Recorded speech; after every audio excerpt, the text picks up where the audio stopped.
College football is not just the game, not just the stars and the plays. It's so much more. The atmosphere, the look, the feel, the noise. And a stadium finally full of fans. Now, the best matchup of the weekend and maybe the year. He got it! What a catch! Oh my goodness! Two top 5 teams with proud pedigrees. Highly touted QBs making their names. JT Daniels, DJ Uiagalelei. Touchdown! Yes! Welcome home, football. This is a statement game. This is what we do! The whole package. When Georgia and Clemson clash on Saturday Night Football. They first knocked heads back in 1897. This is the 65th chapter in Georgia versus Clemson, the first in 7 years. This stadium here has been Clemson Tigers home away from home. They've won 5 of the 6 ACC titles in a row right here in this building. Great to have the skills of Holly Rowe in our team this year, her 26th season covering college football. Welcome, Holly. Thanks for having me, guys. I'm here with Clemson coach Dabo Swinney. And, Coach, how do you want to see your team take the exuberance and excitement in this building but play within themselves? Yeah, just got to settle down and everybody focus on doing their job. It's time to play. A lot of preparation. Now it's about doing. All right, so just see them do their job.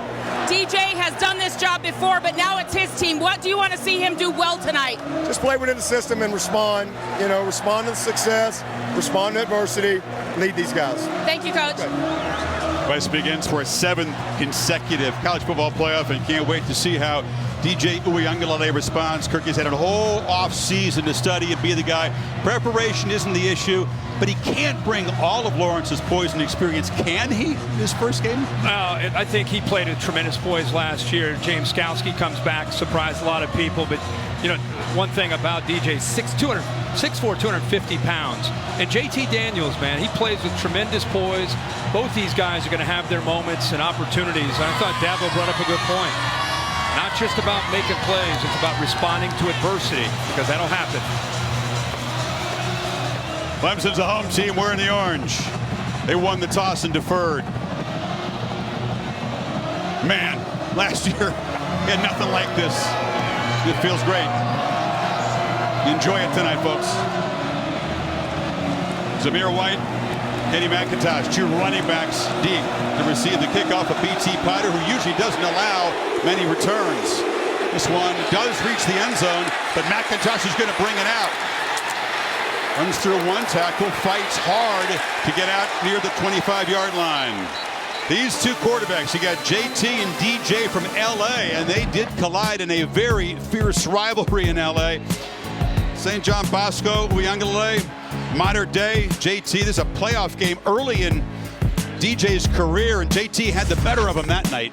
Yeah, he is a little bit older, and these are 2 great programs. And you can see that time, modern day, one of the best programs out on that West Coast. Whoever plays quarterback typically has a lot of playmakers around him. Daniels was the 3rd guy to start at quarterback last year for Georgia. Went 4-0 as a starter and lit up the stat sheet. Looking to throw in the first play. Dumps it off underneath. And making the catch is the true freshman tight end, Brock Bowers from Napa, California. Welcome to college football. Yeah, they've been talking all camp about him. And take a look at our Chick-fil-A impact players. Zamir White get an opportunity along with James Cook in that backfield. With a lot of injuries to receiver Jermaine Burton, 7's got to get vertical and make plays. Brian Brzee, defensive tackle, 11. Last year as a true freshman, made an impact. Now has to go to another level. And 23 rather, Andrew Booth, their top cover man. And a false start there for Clemson. Tyler Davis, the big man in the middle of that defensive front, not there. Clemson. False start. Offense, number 54. 5-yard penalty. Second down. Clemson won't confirm widespread reports of a positive COVID test, but how much will they miss Davis in the middle tonight? Well, he's an enforcer, and you can see now we're going to have Row. And one thing about him is he's really worked hard. He came in at about 255 pounds, really known for his high school basketball skills, and he's gotten all the way up to 300 pounds. They said he's improved as much as anybody on that side of the football in camp. Penalty on Justin Schaefer makes it 2nd and 8 now. Play action. Daniels flips it short again. Second catch for Bowers, and the young tight end making an impact, but wrestled out of bounds after a short gain. That was Alan Spector. Todd Monken, they're known for their physicality. They want to run the ball tonight to set up play action, but they're expecting an aggressive Clemson defense and a couple play action passes early. Comes the pressure ball out quickly. Another short completion and a first down catch by Marcus Rosemary Jack Saint. And it's great to see him back, a guy who broke his ankle in the game against Florida last year. Great point, and good recognition by JT Daniels there. Soft corner on third down, goes into the boundary where he's got an easy throw and an easy matchup with that pre-snap read. Outstanding there by 18. All the talk about we're going to come off the bus, run in the rock, pound the ball, Georgia style. 3 passes to start the game. Zamir White is the back to the left of Daniels. He's got it and has to sidestep traffic in the backfield, able to muscle for about 4. Todd Monken, as an offensive coordinator, I think he would tell you he has settled in more now this year. He tried to build a new offense with quarterbacks and Dwayne Mathis and Stetson Bennett, who are learning a new system in the middle of a global pandemic with COVID restrictions. Tough thing to do, and then JT Daniels doesn't come on until the last part of the season. Now he's had an entire offseason to build this offense around Daniels. He knows the players better. The players know him better. So Georgia's confident that they're going to be much better with Monken's offense. Another flag pre-snap. Yeah, Clemson bouncing around quite a bit up there. Delay game. Defense. They signal a clapped 5-yard penalty. Second down. SEC crew today. That's Jason Ottery. You don't see that called often. No, it's James Skalski. Sometimes you yell, move, to just try to get the offensive lineman to jump. In this case, it was James Skalski who's clapping his hands. It's an indicator for the defensive lineman to stunt, to move, and bounce around. But the officials clearly thought he was trying to get an advantage there, and that's why they called the penalty. At age 23, he knows every trick in the book, the old man of that defense, but he got caught that time. So on 2nd and 1. He handed off left side, and barreling is James Cook. It'll be running back by committee. We'll see White, Cook, and Kendall Milton. It might be the most talented of all of them. Yeah, they will mix it in, but that time, let's give an assist to the offensive line on that left side. Really good job of getting their hips turned. Schaefer, 54, probably the toughest lineman, does a good job. Dogs playing with some tempo, and Daniels is not a runner. He gets back to the line of scrimmage. Consider that a win before Trey Williams tracked him down. Todd Monken taking a page out of the book of Ryan Day. Remember the last time we saw Clemson? It was a lot of confusion. Ryan Day and the Buckeyes, they got physical at the line of scrimmage. They mixed their tempo, they mixed their formations, and caused problems for Venables in the communication. They've worked very hard on trying to improve that, but Todd Monken trying to test him here early after that first down.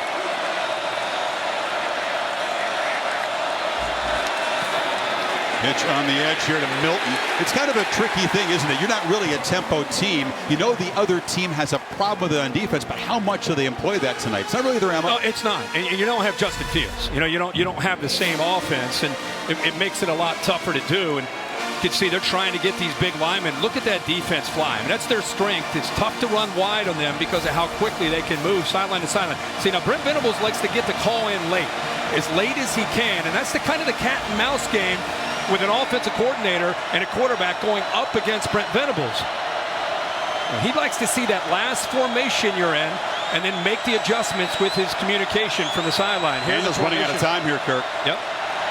They just got the snap off. 3rd and 8. Got to get protection. Flips it short. Milton's got work to do, and he's not going to get anywhere near the marker. Spector knocked him down, and it's 4th down. And they're able to get some pressure there, just enough with 4. And they just sat back in zone on 3rd down and long.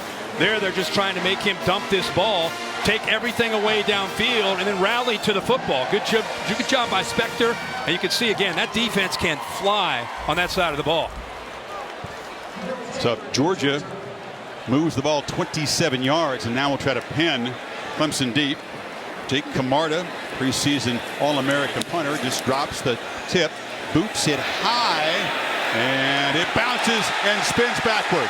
That's what you hope for when you kick the football that way, and the coverage team able to down it right near the 10-yard line. And the concern there, it's Tate Ratledge, the guard, who's on the cart for those Georgia offensive line starters. DJ Uiagalelei and the Tigers offense will take over for the first time, but pinned back at their 10.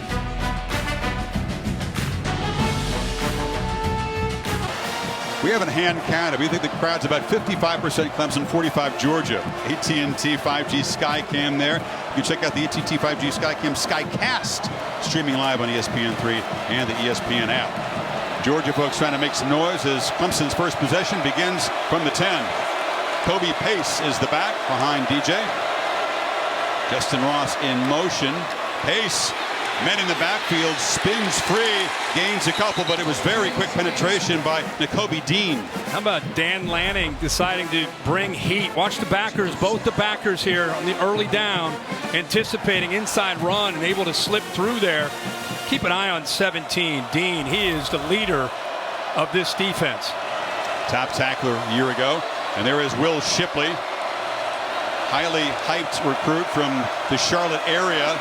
Excellent receiver. And foul batted down to the line of scrimmage. Getting a big hand up was Devontae Wyatt, the sophomore. A little pump fake, just trying to get this defense to bite on Justin Ross, who's coming underneath there on like a screen. Defense does a good job showing discipline and a big hand to get up there and knock it down. He was trying to, after that pump fake, get it to Davis Allen across the middle. He was breaking free.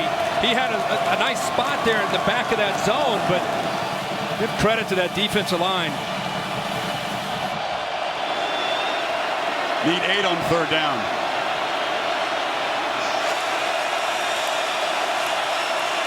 Dogs rush 3, drop 8, and they still get pressure and sack him at the 3-yard line.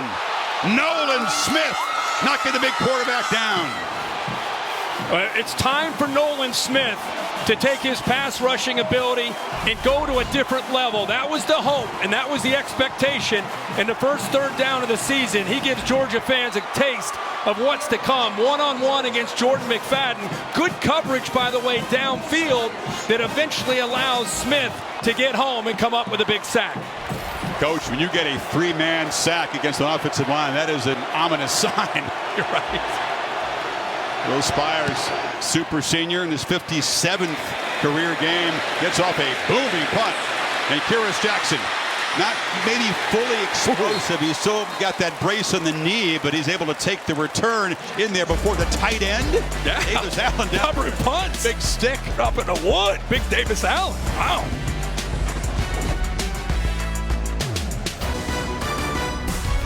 The Duke's Mayo Classic on ABC is presented by Capital One. What's in your wallet? And in part by Walmart. Save money. Live better. The two energized fan bases made a home of the Panthers feel like a college campus. Very, very festive scene here. Beautiful weather. And these folks have waited a long time, as you have. I want to say happy birthday, Kirk, to Coach Vince Dooley. He is 89 years old today. Guy who was 4 decades between coach and AD at Georgia, won that championship in 1980. Watching the game tonight in Athens. Happy birthday, Coach. What an incredible career. He's happy about this old school exchange of punts, Kirk, that's got Georgia set up in Clemson territory for their second possession. They think it's a White. Daniels' ball slipped out of his hands. I don't know if he was trying to pump fake it. Yeah, he's trying to get the ball again to Brock Bowers, the talented true freshman. And I don't know if the ball slipped or he just tried to pull it back. It looked like he was maybe trying to pull it back. Didn't maybe want to let it go. He starts to kind of decel a little bit, and the ball just continues out of his hand. Incomplete. Brent Simpson was in his face there, applying pressure. His first incompletion after a 4-for-4 start. Play action up. They fooled the defense and they slip it back here to Ladd McConkey. And he's a freshman. They expect to play a role. It's a depleted Georgia receiving corps, Kirk. They don't have George Pickens or Dominic Blaylock for a while. Yeah, it was funny. I was talking to Kirby about that on the field before the game, and he said, keep an eye, I'm telling you, man, 84. He's a former walk-on. We're going to put him in a slot. Probably one of the fastest guys on our team, and he's got some wiggle. I just hope he's able to hold up, in the bright lights, and got a little taste there of what he can do. Another third down for Georgia here. Seen 2 true freshmen catch passes so far for the Dogs. Cook goes in motion. They swing it to him. A block on the edge, but not good enough. Fighting through that block was Simpson. And Booth over there as well, and it's 4th down. What an effort there by Booth. He's a corner with great length. He's known for his ability to cover. He's way out here. 3rd down, right? Watch his eyes. Watch how quickly he's able to come up and gets off that block and makes the play. Kirby Smart feeling like a mini gamble here. He's got the offense on the field. They need 3 full yards. Got to get inside the 40. See if it's a bluff. Daniels moving around, directing. Clemson showing good discipline so far. And now the play clock winding down. And the way their defense looked in that first series for Georgia, I'd play field position here if you're Kirby. Well, they tried to get the cheap 5. Clemson wouldn't bite. Yeah. I mean, I know it's a world of analytics, but you got to pull yourself away from analytics for a second and just think about trying to pin them the way they did the last time and turn that defense. What are you saying? You ignore the analytics in the book? Yeah. How dare you? You can't do that anymore in modern football, can you? Top 5, 2 top 5 teams in a game, week 1. I thought analytics was the Bible. You got to follow some instincts mixed in with some analytics. Until that defense gets the ball moved on them, I keep trusting them with the ball pinned back deep in Clemson territory.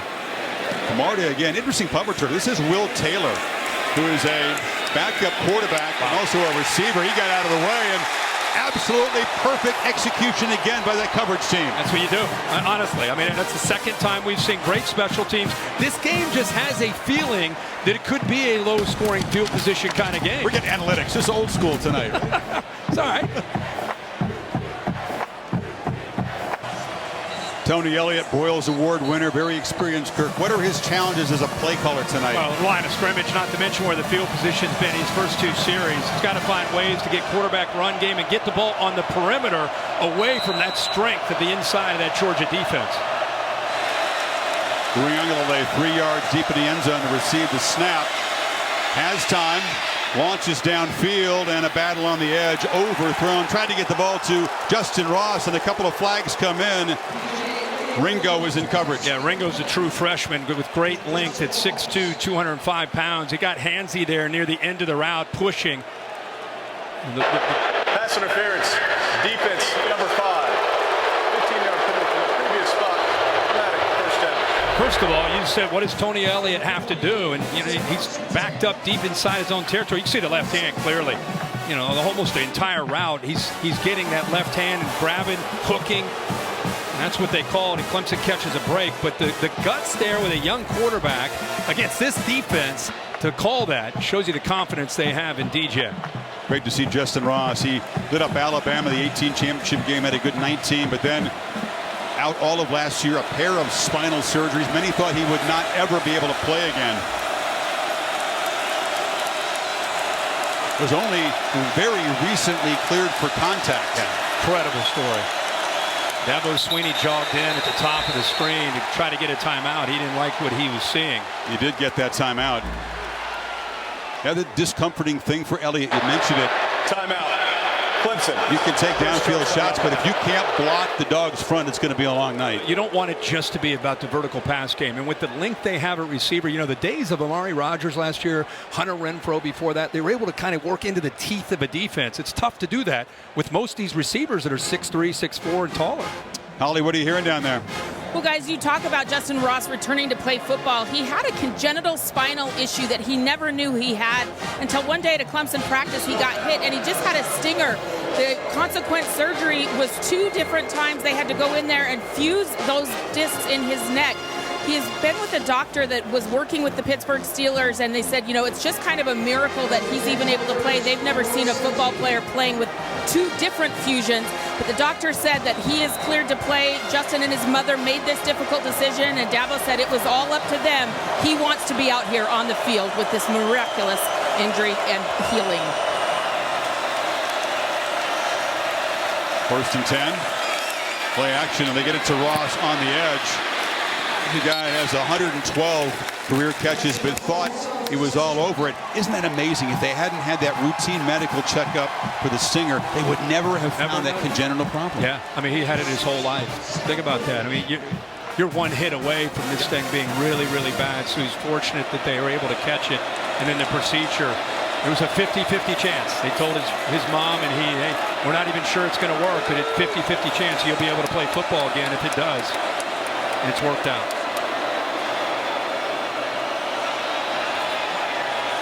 Second and 4, play clock winding to 5 seconds. Dogs crowding the line now. That pre-snap chess match. Here comes the pressure. They pick it up on a pitch outside. Try to get it to Russ. Not on the same page. And Darian Kendrick, the former Clemson Tiger, had some problems there. Now with the Dogs is on the field there. Dan Lanning, the defensive coordinator, along with Kirby Smart, have come up with an idea, Chris, that they want to move around. Look, he calls the play, gets everything set, and then you see Dean hop in there. No, let's move around. Let's constant movement, effective communication of the offensive line, and then get a push up the middle led by Jordan Davis. Need 4. Keep the drive going. See the movement there.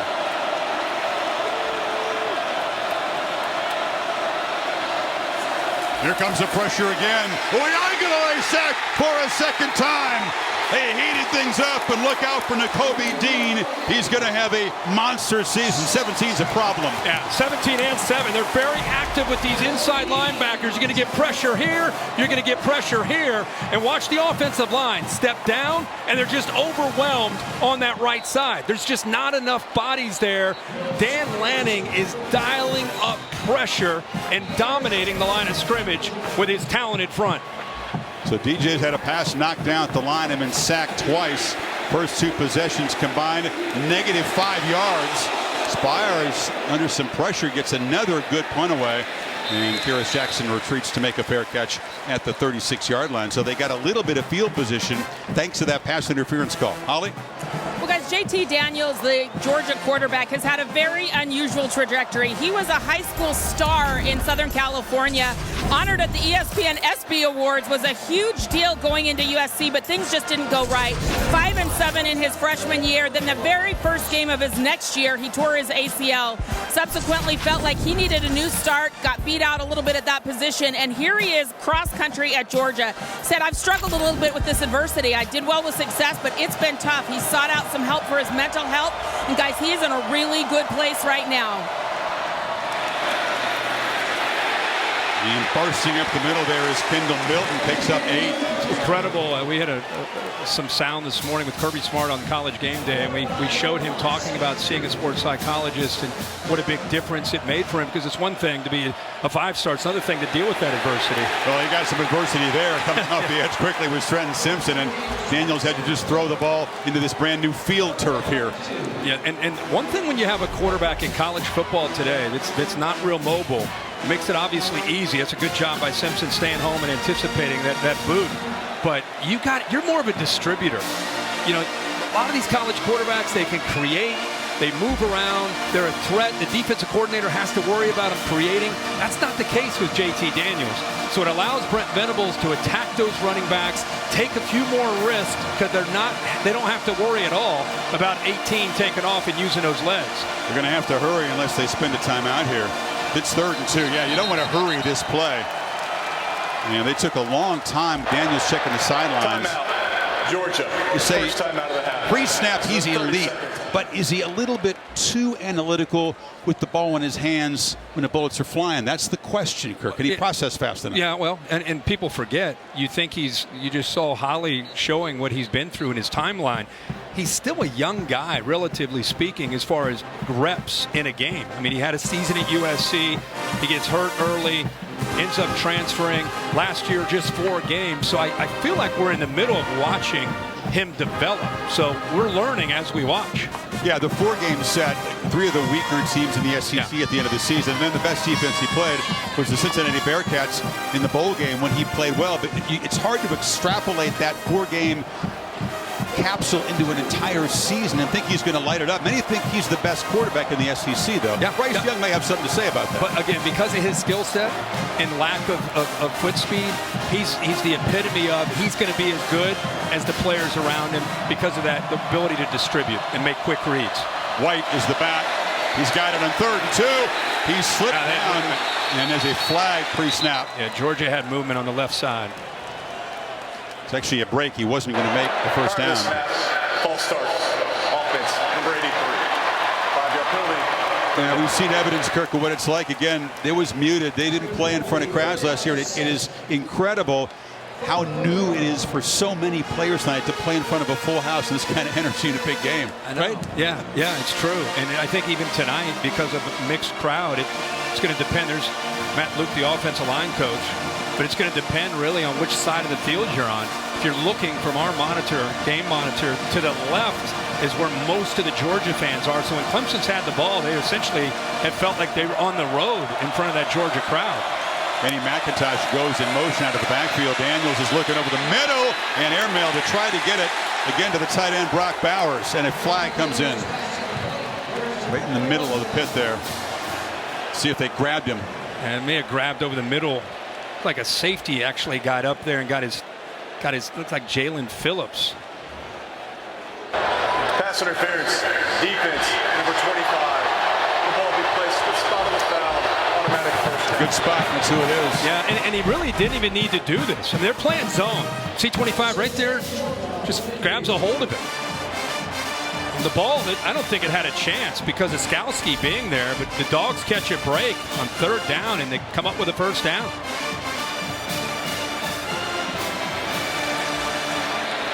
Oh, right at midfield. And a slow developing running play and a swarming defense. Brian Brzee, the sophomore, setting up for a monster season, made the tackle for loss. Yeah, he's on the right side of Georgia's offensive line. He's right here. He'll fight his way through, but look at the backup here. Remember, we don't have Tyler Davis, so Trey Williams also getting some reps, but both inside tackles that time, getting vertical and getting penetration, disrupt that play. Both defensive fronts controlling line of scrimmage against the opposing offensive lines tonight. And both these teams need to run the football. I mean, Georgia prides themselves on winning the line of scrimmage and running the football to set up play action. Behind the 6, 2nd and 13, they swing it in the flat to Cook. Again, Daniels getting the ball out quick. These are very, very short gains. Yeah. Spector stopped them. And I think you very astute there. I mean, the ball most apart tonight, ball is out. I mean, you're talking a second and a half, ball is out. They're very respectful of the pass rush. Brent Venables, who usually mixes things up, he'll play a ton of man depending on who he's playing. Tonight, he's trusting that front to win, playing a lot of zone, trying to give JT Daniels different looks, not give him those easier looks of one-on-one matchups. More zone here, too. 7 completions for 30 total yards.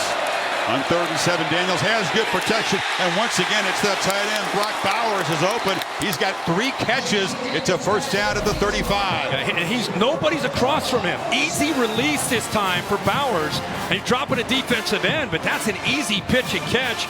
Again, going back to what Todd Monken says, good recognition, pre-snap read. He knew as soon as he got the football that he was going to go to the talented freshman, and Clemson made it easy on the tight end by not rerouting him or jamming him at the line of scrimmage. Get the Cali connection tonight. LA to Napa. He hooked up 3 times. Dogs do a good job recruiting in California, by the way. Got a nucleus of offensive players from the Golden State. Wendell Milton is one of them from Fresno. Now with Zamir White, who knifes, and they say Zeus. And they pick up a couple first downs and go back to their bread and butter running the football. Looks like Brian Brzee, 11, is down holding that. Looks like he's holding that right arm. Shoulder. Would be a serious concern. Brzee and Miles Murphy, number 98, both had excellent freshman seasons. They expect them to even take a quantum leap forward in their sophomore seasons tonight. And again, playing without the veteran Tyler Davis, not on the available list. Reports of a positive COVID test. Boy, big fella grimacing. Yeah, I think he knew. It wasn't like he got pounded into the ground. That was while he was being blocked by Erickson. He almost gave up in the middle of the play and started to want to take a knee. You know, he's right in the middle here. Watch, as soon as they hit him, he just kind of says, oh, kind of checks out. And this guy is as tough of a guy as there is in college football. 7th play of the drive. 2nd and 3.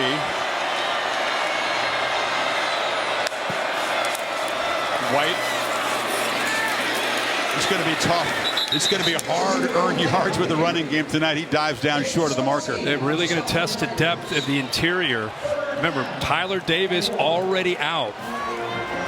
We've seen Brzee check out, so now Trey Williams is in there. Darnell Jeffries is in there 90, but they're really working with trying to prove that they've got enough depth to hold up in the interior against a very physical Georgia offensive line.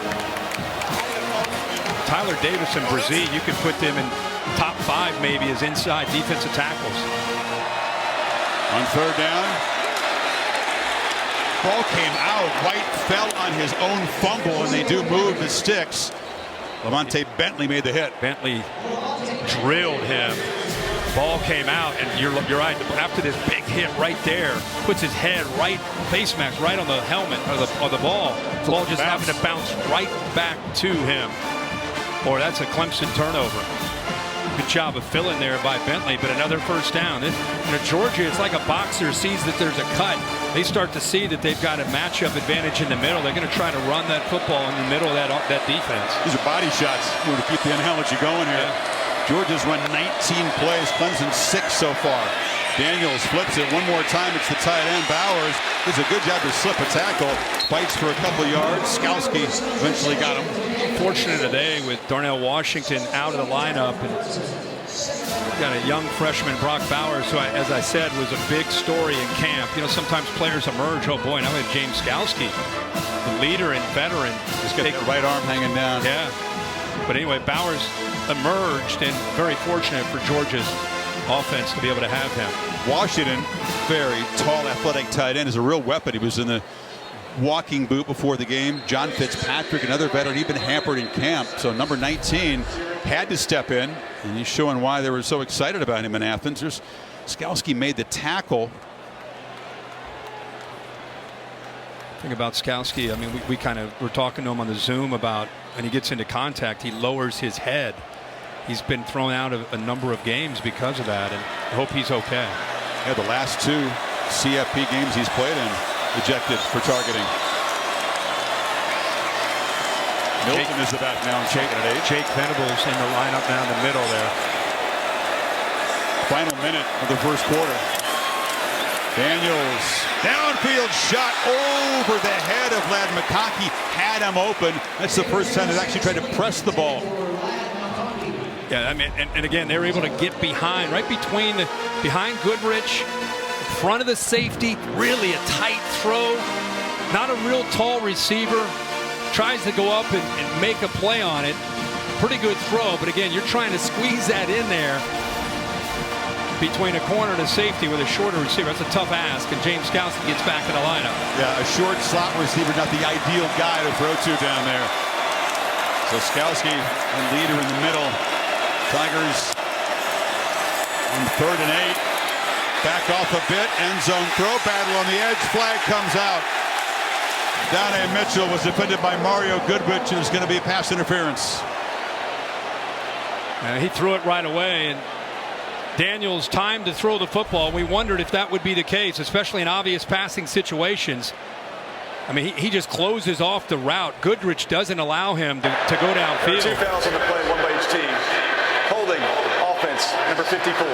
Pass interference, defense. Those fouls offset. Replay, 3rd down. So Justin Schaefer penalized for the 2nd time tonight. It's a break for Clemson. Nullifies the pass interference. And it'll be 3rd and 8 again. Bill Lamagna, great to have him in the booth as our rules expert again this year. Great to be back with you guys. I actually, looking at that play, thought the receiver was more guilty of contact and a push-off than the defense. The offsetting fouls. And Daniels rolls, dumps it short, and short of the first down. Catch made on the edge by Jermaine Burton, so it's 4th down. They'll need about 2. Real quick, Bill, I want to ask you, if the corner takes away the ability for the receiver to run the route, just kind of closes it off, and the receiver runs into him, is that on the receiver or on the defensive back? If he steps right in front of him and there's contact, it's nothing. But if he's there and the receiver continues to push off, then it's going to be on the receiver. That's what you thought maybe was there. Okay. Another flag to sort out on this play. Offense, number 59. 5-yard penalty from the previous spot. It's Broderick Jones, inexperienced right tackle. So once again, that Georgia offensive line guilty of the infraction. It's going to be Chris, I think they ended up calling it, poor guy. I think it was actually Saylor, the left tackle, who snuck downfield. They ended up calling it on 59. So maybe some confusion on where to snap the ball. There is. See, they'll put it back to the 27-yard line. Should be 3rd and 13. It was 3rd and 8.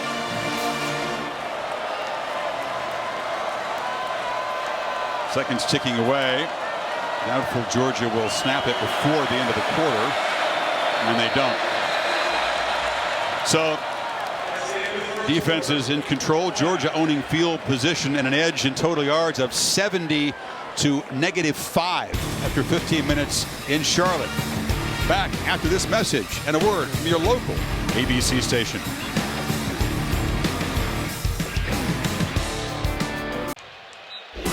Set for the second quarter, the Duke's Mayo Classic on ABC, presented by Capital One.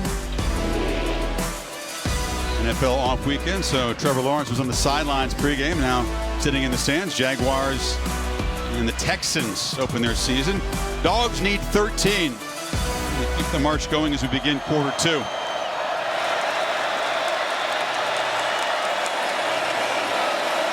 Tigers not showing pressure. Only rush 3. Daniels underneath. Sliding catch short of the first down is Burton. Has a full field read. He works from his left, comes all the way back to his third option. Those linebackers cleared out. Watch him look left, come all the way back to the right.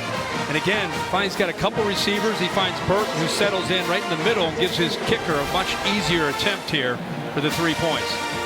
You got 2 solid kickers tonight for the Dogs. It's Chad Podlesny. Jack kicked a 53-yarder to beat Cincinnati. A virtual walk-off field goal in the Peach Bowl.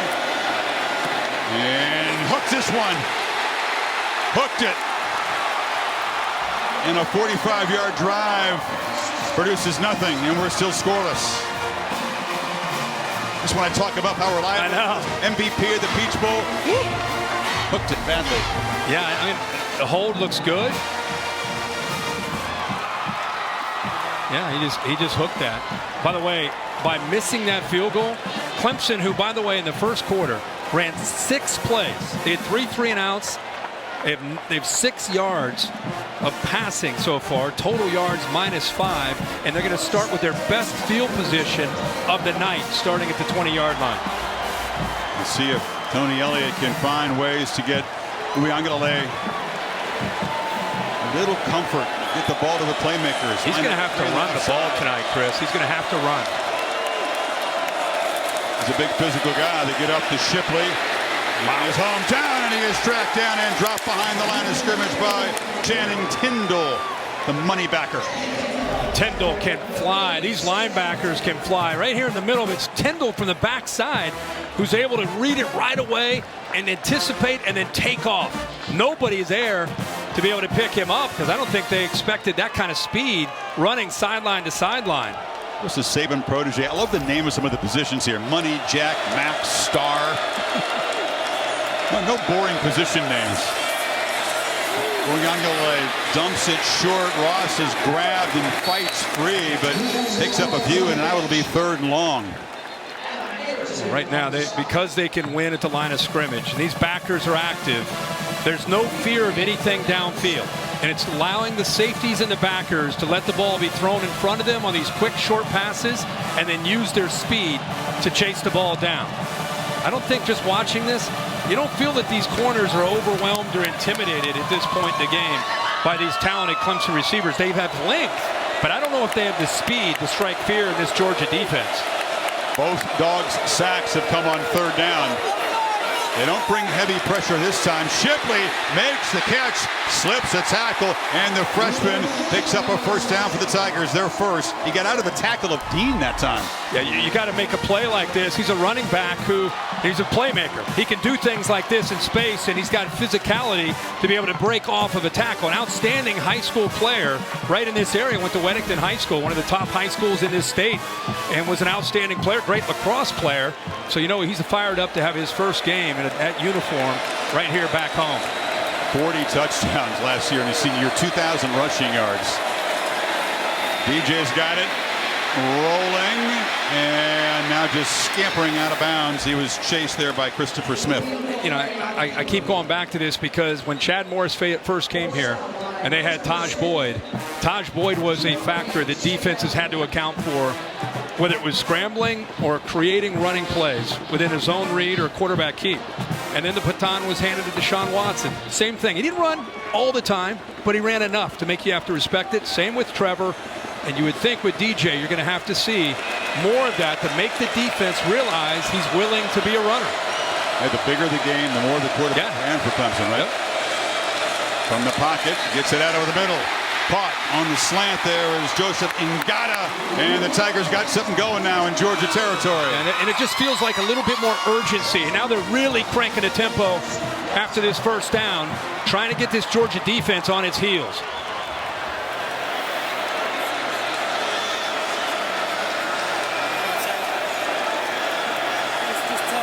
Ngata, another guy who was out injured last year, showed his talent as a young guy, expected to be a big part of this receiving core this year. Messed up the snap. I'm going to lay Lucky to field it on the bounce and will just power forward for a yard. It almost looked like he snapped that, like he felt that he was underneath him.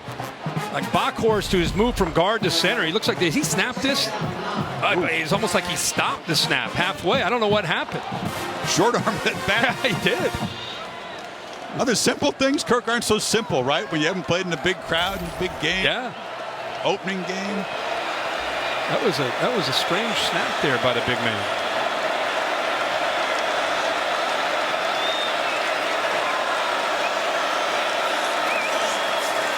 On the edge, Ross trying to make a man miss. E.J. Williams, they closed him down quickly, hit by Quay Walker. And number 36, Breeny. Yeah, it's Tony Elliott, the offensive coordinator and play caller. That's what he's doing. His answer to these blitzing linebackers and the physicality of the defensive front is they've got to get the ball on the edge. You know, we've seen the freshman Shipley make a play. We got the ball out to Ngata. They typically over the years jet sweep, quick throws to the perimeter, try to get away from that pressure in the inside. It's tough sledding there between those tackles. Need 9 on this third down.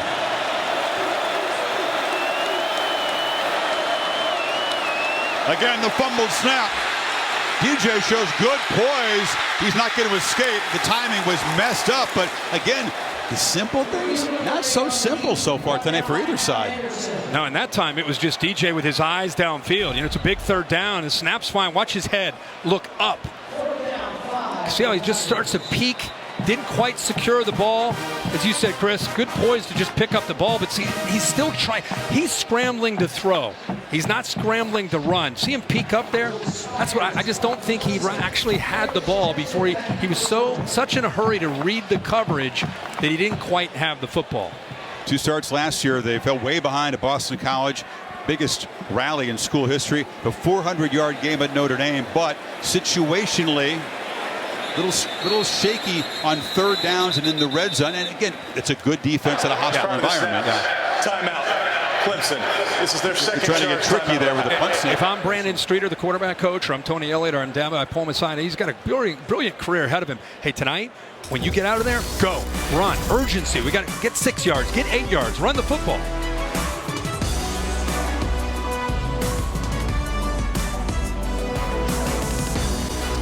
CFP National Championship Trophy presented by Dr. Pepper. Semifinals are on New Year's Eve this year. Arlington and Miami. Then the championship game in Indy for the first time. January 10th. You're not handing that to Alabama and Saban quite yet? I'm not. No. They are you? They look pretty impressive today. I'm handing it to them because you got to earn it, but they look like very much the team to beat.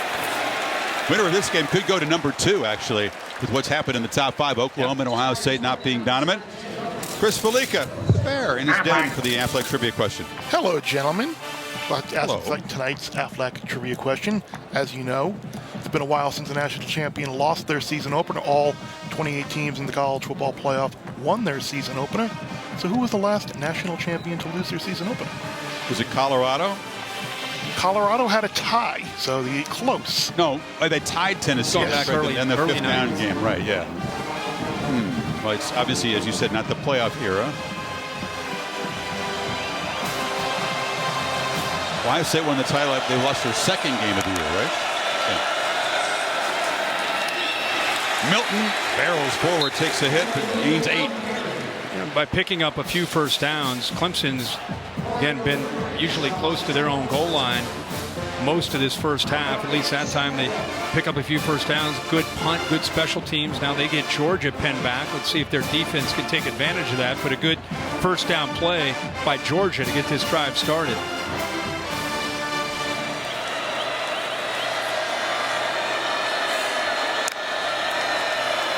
Play action on second and short. An easy pitch and catch. Roseby's Jack Saints got the first down. That's Georgia football right there with Todd Monken. Run the football, affect the eyes of the safeties and the backers, make them respect that aspect, make them hesitate, get the corners a little soft, and then quick, easy throws to the outside. The combination of those, and then they're going to take a shot. Jermaine Burton's 7. He's their best vertical threat with Pickens out. And Burton emerging last year. He's the guy on the top of the screen that can get downfield, catch you napping. All SEC preseason team. And they get out in the flat. No gain. They were all over John Fitzpatrick. Continue to feature the tight ends on short routes tonight. Yeah, I mean, these safeties right now, it's almost like Monken is trying to bait them. Like, oh, no, we're not interested in going downfield. I mean, watch the safeties. As soon as they're just flying down. They're not even thinking of, they're going to leave their corners on islands. At some point, you've got to do something to make them respected and try to stretch them. And even though Booth at the top's outstanding cover guy, take some shots. Daniels again, quick throw. And catch is made by Ladd McConkey. Skalski tackled him a couple yards short. It'll be third down. And a lot of this has to do with what Brent Venables is doing by playing so much zone. There's some soft pockets where they're throwing that football. Third and short, tempo, didn't fool him. Brazil just muscled through a blocker and grabbed McIntosh. And that time they were ready for the fast pace. And it's fourth down. Yeah, they were almost anticipating it. Brazil works around, little stunt. He goes around all the traffic, and once the big man gets a hold of you, he's going to bring you down one way or another. Good job by Clemson against that tempo of being ready and flipping him around to free him up. It's a big stop for the Tigers defense. And Taylor is back deep to receive Camarda's punt.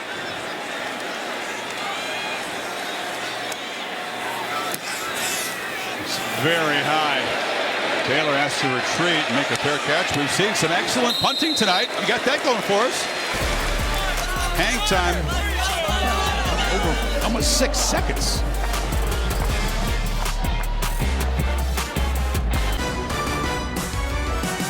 By Capital One on ABC is brought to you by Duke's Mayonnaise, the only mayo with that southern something, that added oomph. Duke's, it's got twang. And UKG, our purpose is people. Dogs won the title in 80. In 81, it was Clemson winning a championship, and it got launched by Herschel Walker's only loss in the regular season game at Georgia. Excellent punting tonight.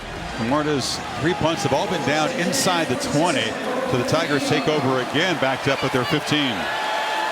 Margin of error in a game like this, week 1, where field position is dictating, who has the advantage. From the pocket, and no chance to make a play in the air. Neither defense has allowed anything close to an explosive play tonight. Tried to sneak in a wheel route there, and Galloway picked up by Scene down the sideline. Streak at stake. 143 games they've scored in the first half. But he's got a longer streak.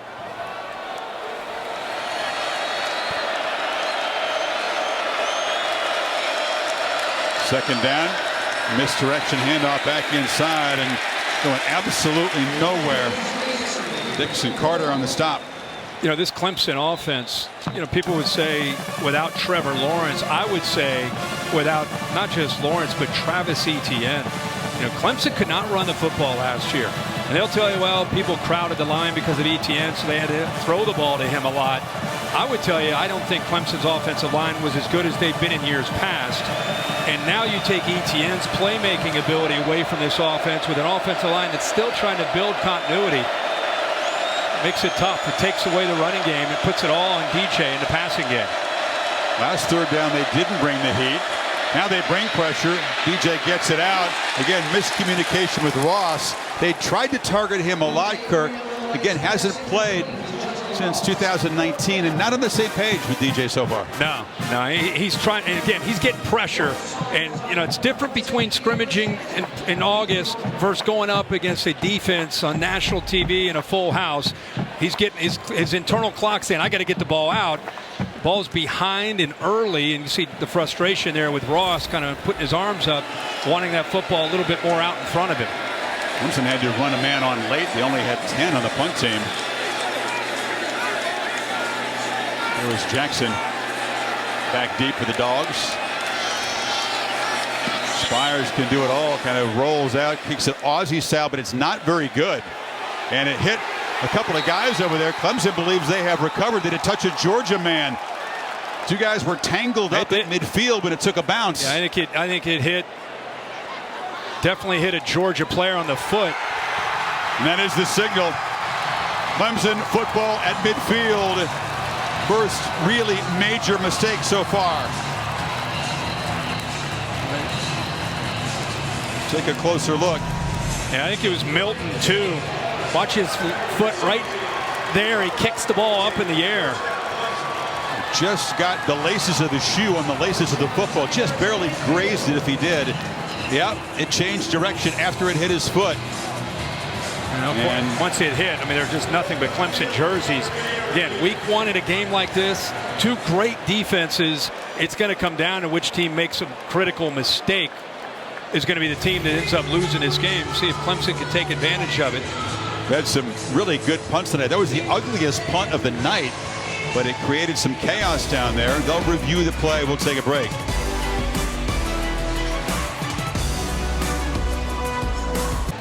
Call stands, Clemson football, but whose foot did it hit first? Skalski? Bill LeMagne, it depends on whose foot it touched, doesn't it? It does depend on that. You also have the thing that if the kicking team player was knocked into the ball, it's ignored. Well, they said it's the call on the field stands, so they did not confirm it. No, but I think it was a correct call. Okay. Tigers at midfield, the kind of mistake that could spark the offense here. The Georgia defense, which led the country in rushing yards allowed by about 25 yards a year ago, they're in no mood. Let the Tigers run up the center tonight. No, it's tough to get not just to push against that front because they're so big and physical. But Chris, those linebackers, the line can't get up to the linebackers because the defensive line, they're eating all those double teams. It's just freeing up Walker and Dean to make plays just flying downhill.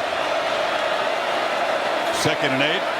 In the play action, DJ rolls, wanted to throw back to his left, and now fires for a first down. Ross goes down low at the 36.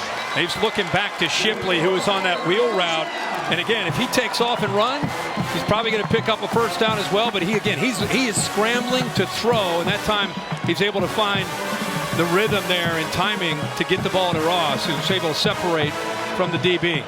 Don't look now, but Will Taylor, who's been a punt returner, kind of a dual threat quarterback in there in shotgun formation, spelling Uiagalelei on first down. They hand it off inside to Kobe Pace, so that's a wrinkle. Yeah, Will Taylor, a high school quarterback, a great player, great athlete. Actually thought he might be drafted in the first round of the amateur baseball draft, and if he would have gone in the first round, he would have had a really tough decision to make. Instead, he decides to play football, and he'll play baseball, Clemson as well, true freshman. So he's very familiar with running the option. When he gets in there, is a different wrinkle. Picked up 2.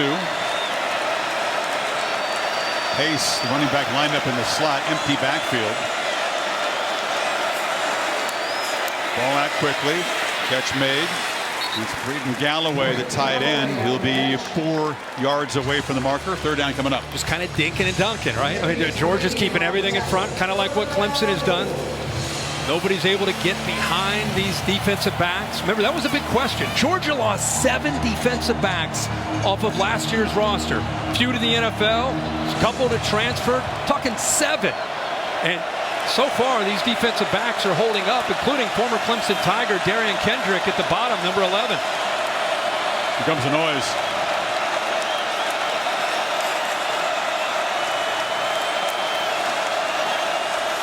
Play clock at 2.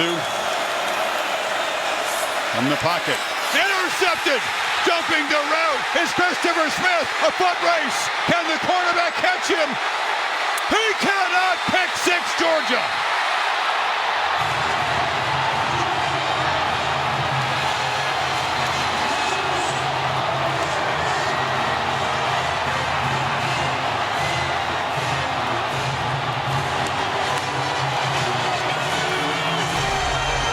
He's sitting right here, and I almost feel with all these short throws, I feel that Smith almost baited him. Does a good job of getting his eyes up, anticipating that throw on 3rd down. He's right where the 1st down marker is, and then he's got the speed to get away from DJ and into the end zone. Great job of anticipating on 3rd down by a safety in Smith, showing the instincts that makes him a really, really talented player. 74 yards on the return with a junior from Atlanta. It's the first turnover in the college career of Uiagalelei, and it's the first points tonight. The Dogs defense gets Georgia on the board.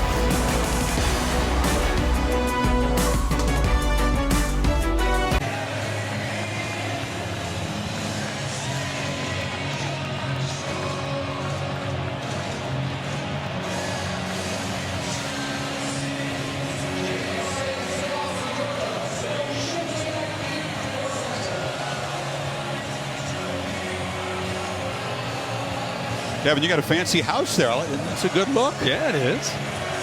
A lot of highlights to go over, too.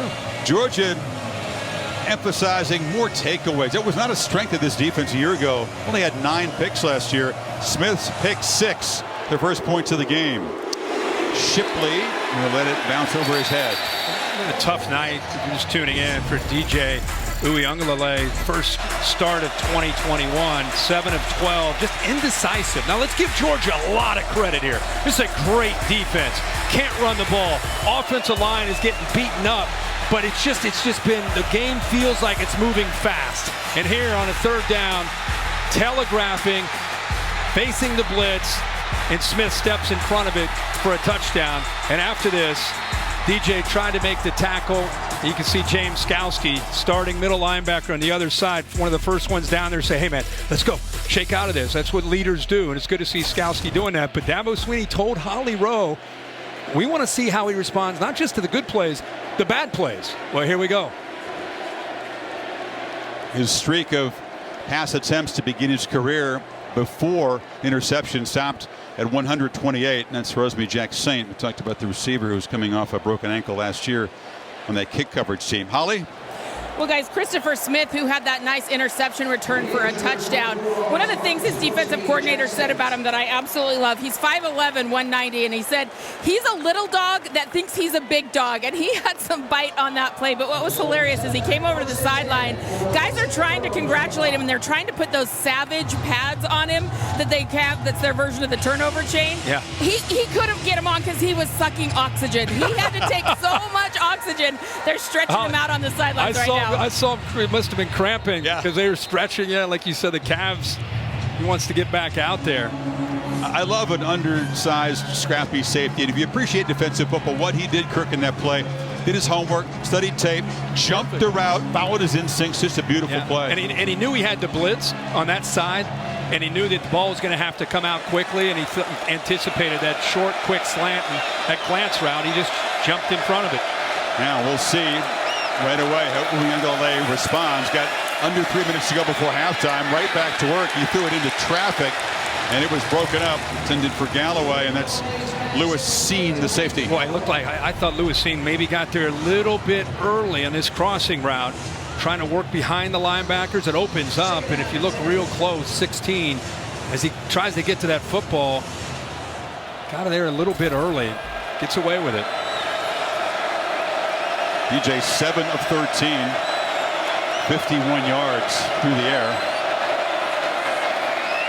Has good protection and nice throw in the sideline. Ngata's got it for the second time out near midfield. That gives you an idea of the arm strength and the accuracy. Again, he's trying to put that 2 ball in right between the corner and the safety, puts it on a line right where Ngata can go up and make a play on it and towards the sideline away from the defender. 24-yard gain. This would be enormous for Clemson. If they could answer that mistake, they will get the football to begin the second half.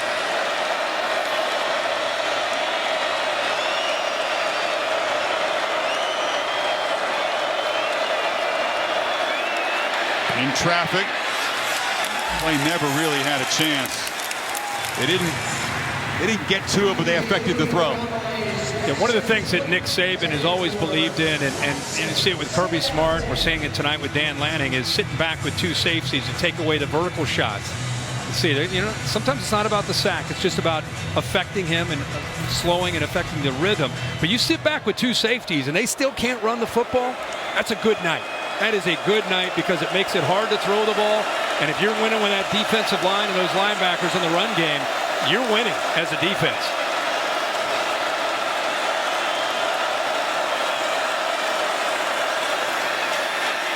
Flips it off underneath his pace. And he's knocked down. The longest run they've had tonight, Kurt, was a 4-yard gain after the fumbled snap. But we're not going to let scooped it up. That's the longest run from scrimmage tonight for Clemson. Yeah, and when you become one-dimensional against a good defense, you become predictable. And they start to, like we saw on the previous drive, you start to anticipate what's coming because there's only so much you can do as a play caller. I mean, they wanted to run wide. They knew it'd be tough to run inside, but they wanted to at least run the ball, get the ball out of the perimeter, and that's all been shut down. 3 for 7 on 3rd down tonight. You need 4. Quick throw into traffic. Tough catch made by Ngata. Pinballing around in there, somehow held on, moves it to the 35. Well, that is a great job of concentrating and holding on. His buddy Darian Kendrick, the former Clemson Tiger, hit him as soon as he caught the football. But there's the hand strength of Ngata there, 6'3", 220 pounds, holding on to that ball. They got their own California connection. That comes from Folsom. And trying to reach out and make a one-handed grab on that sideline. Ngata, he's had to battle through injuries over the last couple years, but this is what they've missed. And there's the size, 6'4", 250. Look at the hand strength. Gets hit as soon as he catches it, but a good job. By the way, he's running into the teeth of that secondary, not just Kendrick hitting him. So good concentration there. This drive feels like, I know it's late in the half, but a lot more urgency. They're more aggressive on this drive. They have the 1 timeout left.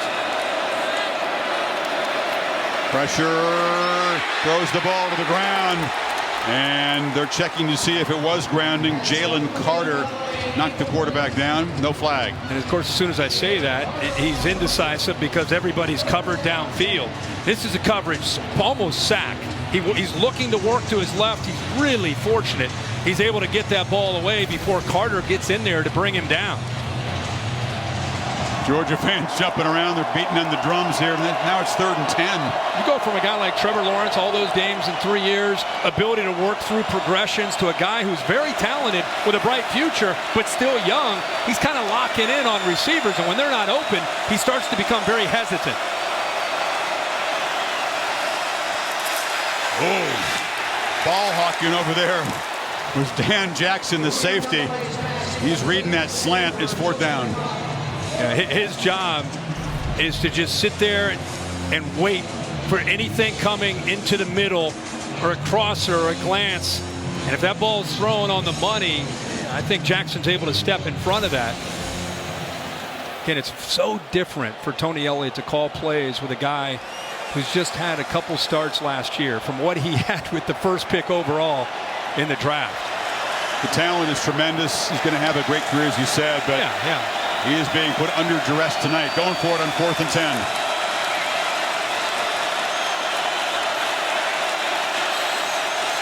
And he was stomping his feet like crazy, trying to get the Dogs to jump, and they wouldn't play a game. Offense, 5-yard penalty.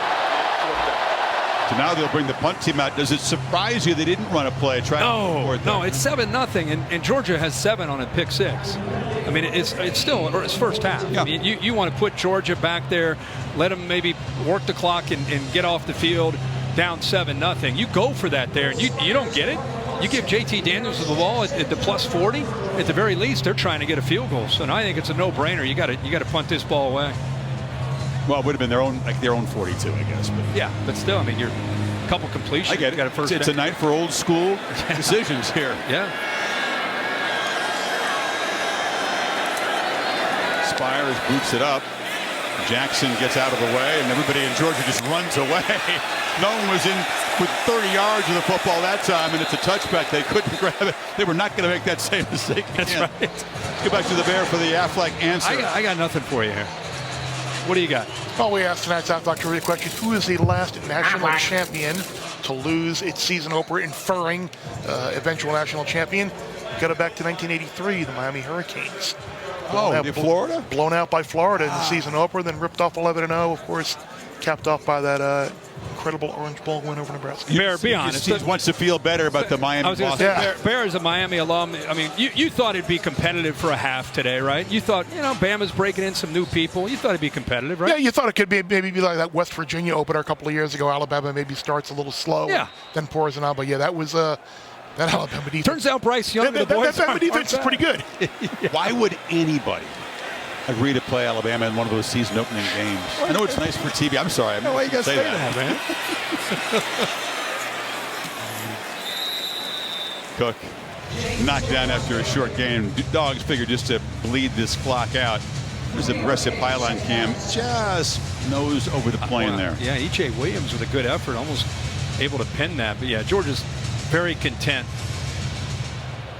Even though they have not scored an offensive touchdown in a field position defensive game, to be up 7. You figured it would be defensive, but are you still a little surprised how defensive it's been? Yeah, I've been very surprised. Tigers' streak of scoring in the first half, which was the longest in FBS, will be broken. 90 yards offense for Clemson. And between the two teams, you feel like Georgia and Todd Monken have a little bit more traction. I feel like Tony Elliott and the Clemson offensive staff, boy, they got to go back to the drawing board to try to figure out what they can do to try to move the ball against this defense. Christopher Smith accounting for all of the points in this first half. The 74-yard pick 6, and the Dogs on top. Let's get into Holly Rowe with Kirby Smart. Coach, your defense has allowed just 1 yard rushing to Clemson in this first half. How do you describe the penetration and the pressure they're getting? Well, we got some good guys up front. They're doing a good job. They're doing some misdirection things. They're not really committing to the run either, so it's both ways. You guys had an offensive lineman go out early in this, and you've had to really switch people around. How can you get some running game going of your own? Well, we've hit some decent runs. We can't get explosive in the run game. We got to do a better job there. We lost Tate early. I don't know how bad it is. Warren Erickson, who has not practiced that much, has had to go in and guard. Thank you, Coach. Thank you. Brandon Marcus Tate, the guard who went out early. And both offensive lines, Kirk, have struggled mightily. Nothing close to an explosive offensive play for Georgia. Clemson will get the football to start the third quarter. End of 30 minutes in Charlotte. The Dish halftime report is coming up right after these messages. Kevin and Booker.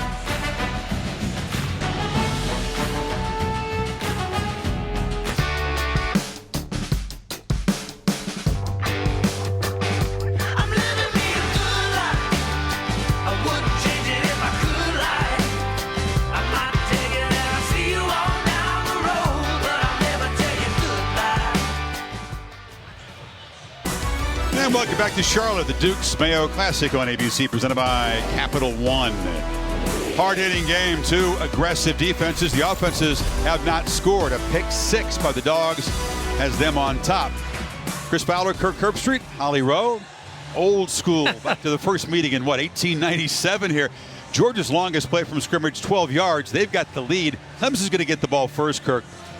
What do both offenses have to do to get some traction here? Well, JT Daniels is going to have to take some shots downfield. He's 13 of 16, but it's just been a lot of short throws to try to complement their running game, and it's been effective to a degree, but they're not putting points on the board, so they got to take some shots. With what's happening with Clemson, I've said all along, I think DJ has got to run the football. They've got to implement. They can't win the line of scrimmage. You got to run DJ, and then at some point, you got to try to see if he can take himself try to get some rhythm and some tempo, because when they got aggressive, it seemed to take away some of the aggressiveness of the Georgia defense. They were setting the tone a little bit more. So I think more tempo, and you got to get some QB run going. The best plays have been targets to Joseph Ngata. He's made some tough catches in traffic. He has. Just weird to see in the post-ETN era, 0-0 running game. No. Tigers. No. And that offensive line kind of picking up where they left off against Ohio State. They've been whipped up front. Take a look at the Modelo fighting spirit moment. This is after Clemson got the ball at midfield. Play of the half. That's the only points on the board. Christopher Smith made that jump on a 3rd down. He felt the blitz, see the blitz in front of him, expected the ball to come out right at the 1st down marker, and jumped it. Got his eyes up just in time, knew the ball would be coming, stepped in front of the receiver, and then outran DJ into the end zone for the only touchdown of this game. Now let's see these adjustments that Tony Elliott and the staff have made. First turnover in the career of Uiagalelei. 2 games as a starter and other games mop-up last year for Trevor Lawrence. Pace is the back.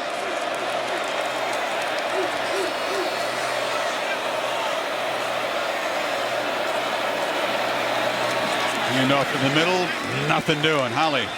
Well, guys, when Dabo Swinney was coming down the tunnel to get back onto the field after halftime, he said, how about that heavyweight fight out there? It has been such a fun fight, but he wants his quarterback, DJ Uiagalelei, to calm down a little bit. He's like, DJ's just got to settle down, and we've got to communicate better. That pick was on Ross. He didn't run the right route there. He said, DJ's just got to quit overthrowing people, settle down. And he said, you know, really the MVP in this game has been the punter. We've got to get better field position.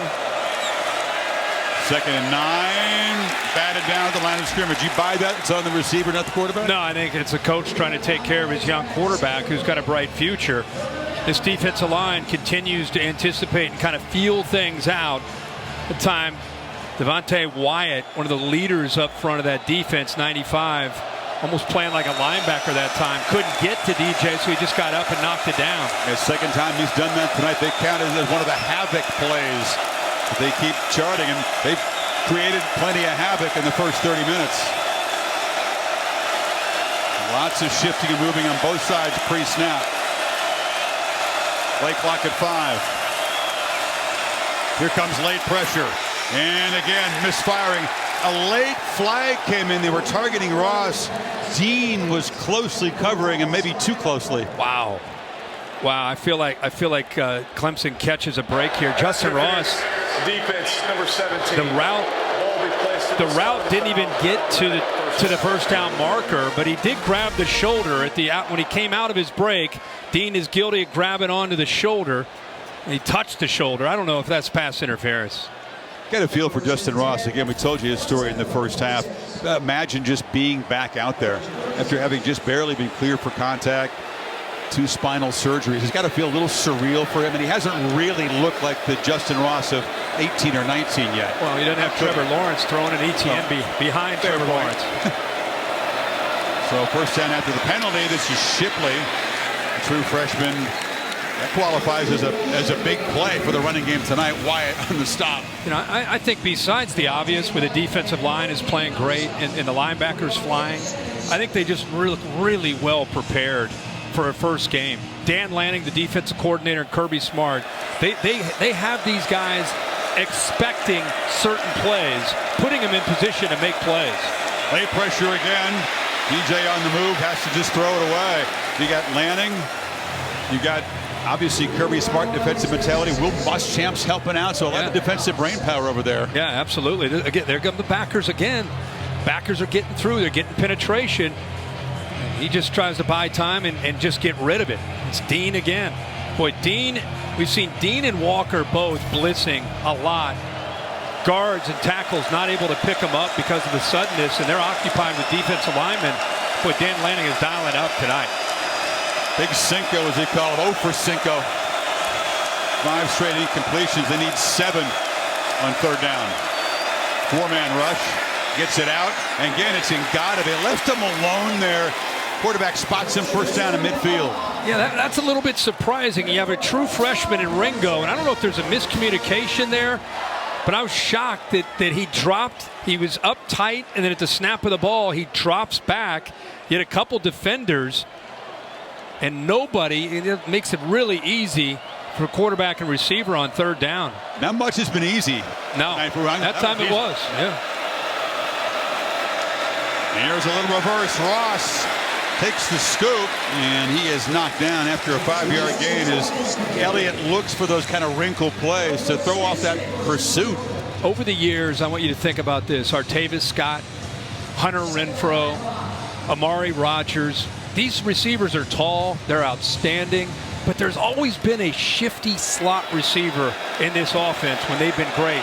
It just feels like it's missing right now to offset just the more lean, the longer lean receivers. Fake pitch, drop behind the line. Once again, that's big Jordan Davis, his hometown team, making a tackle. Well, you got a young guard coming down to try to make a block there, and that's a tough ask. Marcus Tate, 74. See him work down, and he's a true freshman trying to block Jordan Davis, who thought about going to the NFL and ended up coming back to play more college football.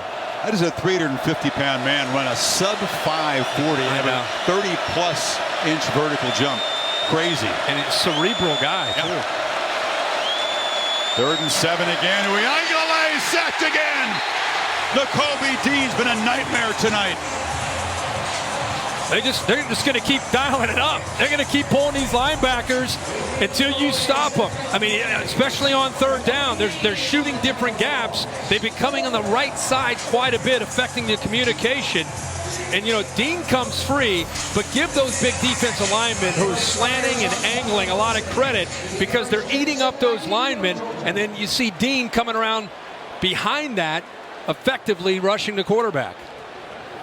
Tigers run 8 plays, get a break on the pass interference call, but have to punt it away again. Jackson waves his hand and makes the fair catch at the 12-yard line. Still nothing for that Clemson offense so far. 43-yard punt. Georgia takes over from the 12.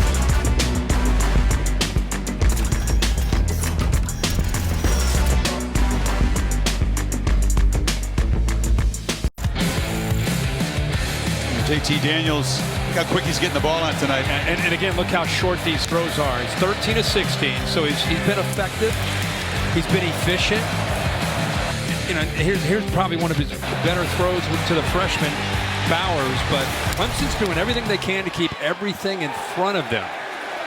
First down incompletion on the edge there, trying to get the ball to Mitchell. Booth in coverage. Got to be careful down here. Clemson's offense is struggling. Defense would love to spark up with a takeaway. If you're Daniels, just where 1 or 2 mistakes are going to decide this thing tonight. Absolutely. This is going to be a game of these quarterbacks trying to avoid that disastrous play. We've already seen Uyunglele make one of them. White patiently picks his way. That's a nice run. Followed some blocks. Moves the sticks to the 25. And he follows Fitzpatrick. Does a nice job. Really good job on an outside stretch play where they've got the speed to get wide. Tough to get wide and get outside of Clemson. And that Georgia tempo.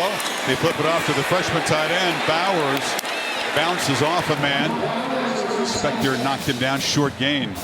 Nice debut for this tight end. How about Bowers? I mean, he's been playing high school football, and tonight, because of the entry to Washington, he gets a lot of opportunities. He had a great camp. One of the great stories that they said of all the freshmen. And I don't know if he anticipated getting this many opportunities tonight, even though he had that great camp. There's some running back in high school as well as tight end. And Napa, it's not one of the areas of California that's known for being a powerhouse producing. No, it's where you go to drink your wine, right? Indeed. This guy's another Californian from Fresno, Kendall Milton. It's amazing how well they do. It's a national brand, Georgia. They go to California for a lot of key guys. Holly? Well, that's right. Brock Bowers out of Napa is really talented, guys. He's really smart. That's what's helped him get on the field. 4.33 GPA in high school. But how about this? He was a triple option quarterback his freshman year. He played outside linebacker, defensive end, returned kicks, and punts. Last year played wide receiver and running back. He's literally played everywhere on the field, so I think that's why he was able to pick up this offense. You know, Holly, there's a message there for parents. The versatility, playing all those positions has allowed him now to be a tight end where he's a better athlete. 3rd and 8, Tigers bring some pressure. It's picked up, and it's intercepted. Spector stepped in front of the receiver. And it's Clemson's defense turn to make a play. You had a feeling the mistake might be coming. Yeah, and I think JT Daniels got fooled because he thought Spector might stay to the inside on the tight end. He's right here. Tight end works here. He kind of sinks, and then he works to the outside. I think JT Daniels is thinking he's going to stay with this tight end, which should open things up out here. Instead, watch what Spector does. Works out to the outside, fools JT Daniels, and comes up with a big turnover that the Tigers need. So Clemson will take over at the 33, trying to finally find the end zone and tie this football game. All right, this is what you've wanted. Uiagalelei, this is their opportunity. It's been a tough night for this offense, but Spector gives them great field position. You got to come away with points.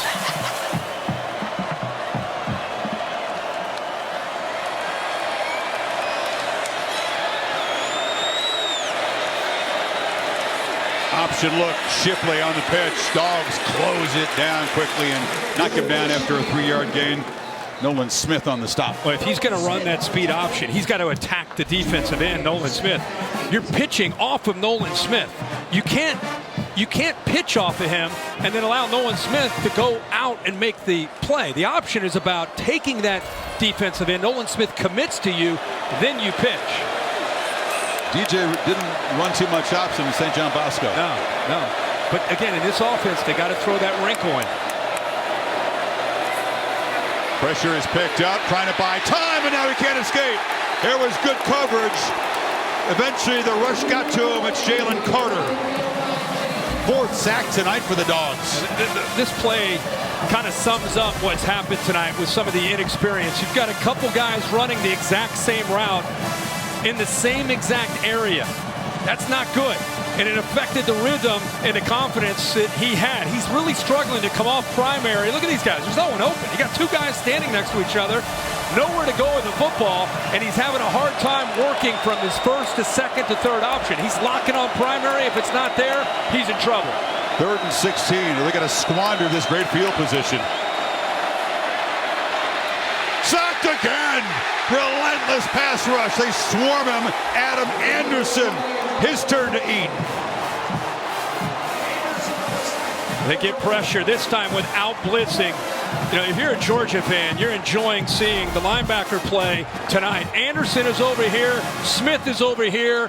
It's to the right this time. Anderson, we saw Smith early come up with a big sack, and this time you get an idea of what Georgia can do to a quarterback if you hold on to the football too long. Kirk, 3 plays after the pick. They lose 9 yards and fall out of field goal range. Not only do they not tie the game with a touchdown, they get no points out of this. Best they can hope for is Spires is able to knock the punt dead deep and pin Georgia back. Not a real good job. Jackson up to make the fair catch at the 14. That Dogs pass rush, the story here tonight.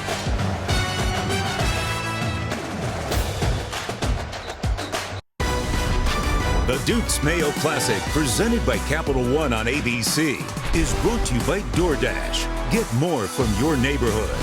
And Marathon, driven forward. DJ Shockley back in that 0-2 game was like a situational quarterback. David Green was the starter. He electrified and rescued Georgia. Dodged the upset against the Tigers back in 0-2. And I'm going to go back to this last play. Let's roll it real quick, and I want you to see what happens. It's a 3rd down. They're playing man under. Look how it opens up. Clemson quarterbacks have got to see that and take off. Now, he's a young guy. I understand that. But that threat is so big in this offense, and Georgia doesn't fear it. And I don't even think right now at this stage of his career it's even on the mind of DJ. And Georgia knows it. See what JT can do. Defense bailed him out. Pick didn't cost him any points. Milton bounces it. Lowers the shoulder. Excuse me, that's White making the run. And tackle eventually by Charleston. Watch the push here by the left side of this offensive line. They do a good job creating. He's just kind of looking, following that double team, find that seam, a little jump cut, outstanding block by Fitzpatrick, and that's what springs him. But it was the vision and the patience that time by White that allowed him, freed him up to get those big yards. By far, Georgia's best running play tonight. That was nice. James Cook takes his turn at tailback. They fake it to him. Daniels over the middle. Catch made. Jalen Johnson down in that depth chart, but he makes a big play to the 43 of the Tigers. Yeah, little play action. Watched it freeze the linebackers. They bite up. Creates a nice little hole in the backside right behind there. Boom, nice throw. Different receivers. Let's Cook the back. Getting a chance to make an impact tonight again with Pickens and Blaylock not there. Darnell Washington, the pass-catching tight end, not effective. Kyrus Jackson doesn't quite look 100% either, so other guys are having to step in. Yeah, Kyrus Jackson really just being used on punt returns, so that's where the versatility of some of these guys, their ability to catch the ball out there, not just run the ball, is so big, but you run the ball, it sets that play action. Again, that's Todd Monken and what he wants to do with this offense this year. Make those linebackers have to freeze and respect that fake. Creates good openings behind that zone. On the reverse, Johnson has a couple blockers, makes a cut, takes a big hit there from Spector, about 3 yards short of the marker. You know, this secondary, for the most part, has been doing a good job of holding up without their leader, Nolan Turner. You know, he's not back there, not playing, and they've required others to have to step up, and they've been rotating a lot of different bodies. I mean, we have seen Trenton Simpson, for example, bounce all over the place. That time he was back at safety. They move him up now to play kind of that nickel spot. Turner, their top tackler from a year ago, has a hamstring issue. He's played so much football. Milton knifing through. Here comes a flag, a big collision. So first down, but we'll check the marker. It was from the defensive backfield. Landon Zanders slammed into the running back. Well, they're getting outside now in this drive a little During bit. the run, holding, offense, number 9. 10-yard penalty from the spot of the foul. We'll repeat third down. And they got the receiver, Justin Robinson, on the hold. Yeah, he's trying to get out in front right here. Yep. Locks up 21 Green. But they did a little pin and pull in that condensed formation. The tight end Bowers just locking the edge, freeing it up to get to the outside. Again, twice now in this drive, they've been able to have some of their better runs. That time, obviously, the hold, but the hold didn't have a whole lot to do with the success of that play. Spot foul. Now to be 3rd and 7. High snap. Daniels gets the ball out quickly. McIntosh fighting. And it's a first down. That was some tough running from the running back. You just said this, Chris. Kyrus Jackson and some of these injuries, they're not out there. So you're asking receivers to go out here and be slot running backs to be slot receivers. And that's where you can see, again, that the versatility of a guy that can go out there and do that. And you've had all camp to try to work it. But Georgia very fortunate to be healthy enough at running back to move some of these guys, their 3rd and 4th strings, out and play that slot receiver. That's a great point. Georgia nowhere near the full arsenal of weapons. When these guys get healthy later in the year, look out. But right now they're trying to make do and asking guys to play different roles. This is McIntosh, the familiar running back position. They're starting to get downhill now. Yeah, you knew after a couple times we've seen this that they're going to go back to this. They're using that, again, that condensed formation. They're bringing everybody in, using different bodies. That time they try to use Burton to kind of seal it and then get Bowers out to the outside with McClendon, the right tackle. And have we seen them all night have running lanes? No, we haven't until this drive. This is the first real true drive tonight by either team. They've moved it 63 yards. Again, play action off of that now. Sets it up. Safeties and linebackers start getting caught up worrying about run. Take it to White. Lob it to the edge, and no chance. Here comes the flag. Mitchell was being grabbed by Sheridan Jones. Pretty much a no-brainer on the call this time. Mitchell, a freshman. Jones just completely locked him up and grabbed onto him there. For both passing games, pass interference calls have been among their most effective plays tonight. That's right. I mean, but it moves the ball inside the 10. First and goal, Georgia trying to make this a 2-score game. The way this game has felt, you talk about a red zone, the importance of red zone for a defense to try to bow up. Touchdown here with the way their offense is played could be devastating for Clemson. Play action, Daniels flips it, and was it tipped at the line? It was. Xavier Thomas, 3, climbed the ladder. You know, he had such a troubled season in 2020 with COVID, and just really was not able to contribute the way he had hoped, and went up to 290 pounds, dropped back down, got over COVID, 265 pounds, has had a great offseason, a great camp, is locked in, and that time not necessarily getting to Daniels, but that time, if he doesn't get a hand on that, that's some yardage there for Georgia. 3 receivers to the left on second down. They get it back into the boundary there, and Burton into traffic, gets down inside the 5. Goodrich on the tackle. 3rd and goal. That's a simple play that you're going to get the ball to a guy that can be dangerous with the ball in his hands, and you got a couple tight ends in front of him that are picking up some good blocks.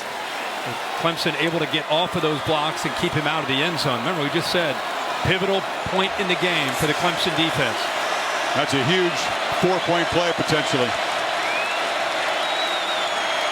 White's the back.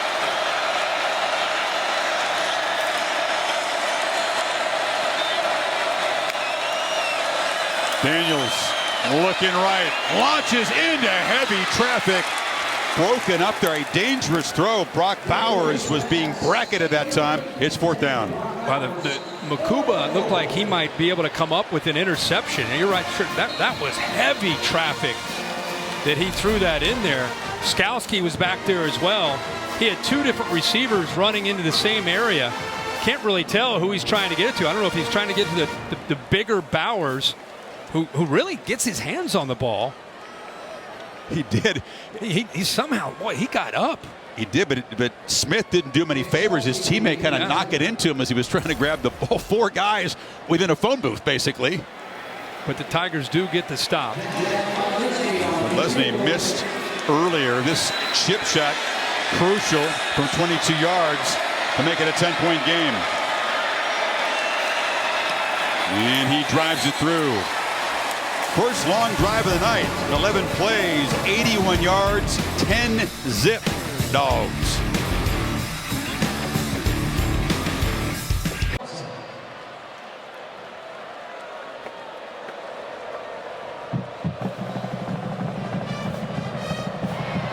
Keep telling you, Kirk, this UCLA. I know that. I mean, I'm jumping up and down watching that highlight, Kevin. That's pretty good.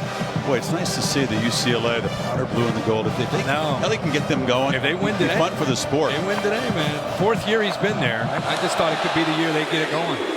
It's a short kick, and Shipley's going to have a chance from the 5. And the freshman knocked down to the 23. Well, for us, part of return to normalcy is having the All-State bus and Curtis Wilson back on the job. Here he is in Charlotte. What's your All-State celebration moment today? Well, we've been watching football since Thursday night. We watched it yesterday, watched it a lot today. I think this game in Madison, it's a tough ask for Penn State. To go on the road, Camp Randall, sold out. I don't care if it was pretty or it wasn't.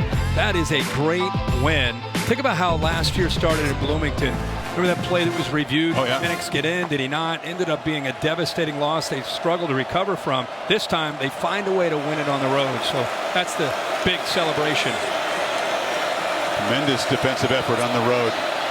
Uriangalale now a little extra urgency, Kirk, now that they're down double digits here. That's Galloway making the catch for a short gain. Yeah, quick throws, get the ball out. Again, what I've seen tonight from him, this guy has tremendous upside. We know about his future, but he's still a young guy, and he's struggling right now to come off primary if it's covered and work through it. And also, the offensive line has struggled at the line of scrimmage.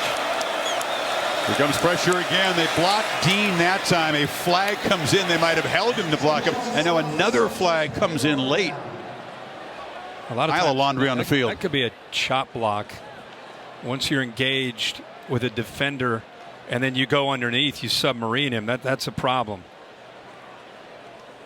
Kobe Pace, the back, is the man that Pace is actually chop block. Yeah. Offense number 65 and 20. Pace is, penalty from the previous spot. Pace is the one that submarined, Half the distance to the goal. committed the foul. Repeat second down. You see the blitz right here. And once he gets locked up, you'll see 20 submarine. Brockhorst does a good job right there trying to hold up. But then once you're engaged and another offensive player goes down low, it's a chop block and a personal foul. And it's been hard to try to stop Dean from getting in there tonight. That time they broke the rules to do it. You know, we watched him last year. We knew what he could do. I just feel like with Monty Rice out of the middle, his leadership and his playmaking ability, it's his turn, right? Yep. He's going to a different level. And again, if you're a Georgia fan watching 17 right now, you've loved him, and now you're really starting to appreciate. Remember, this guy's a leader. This guy's at a very different level. He's a 4.0 engineering student.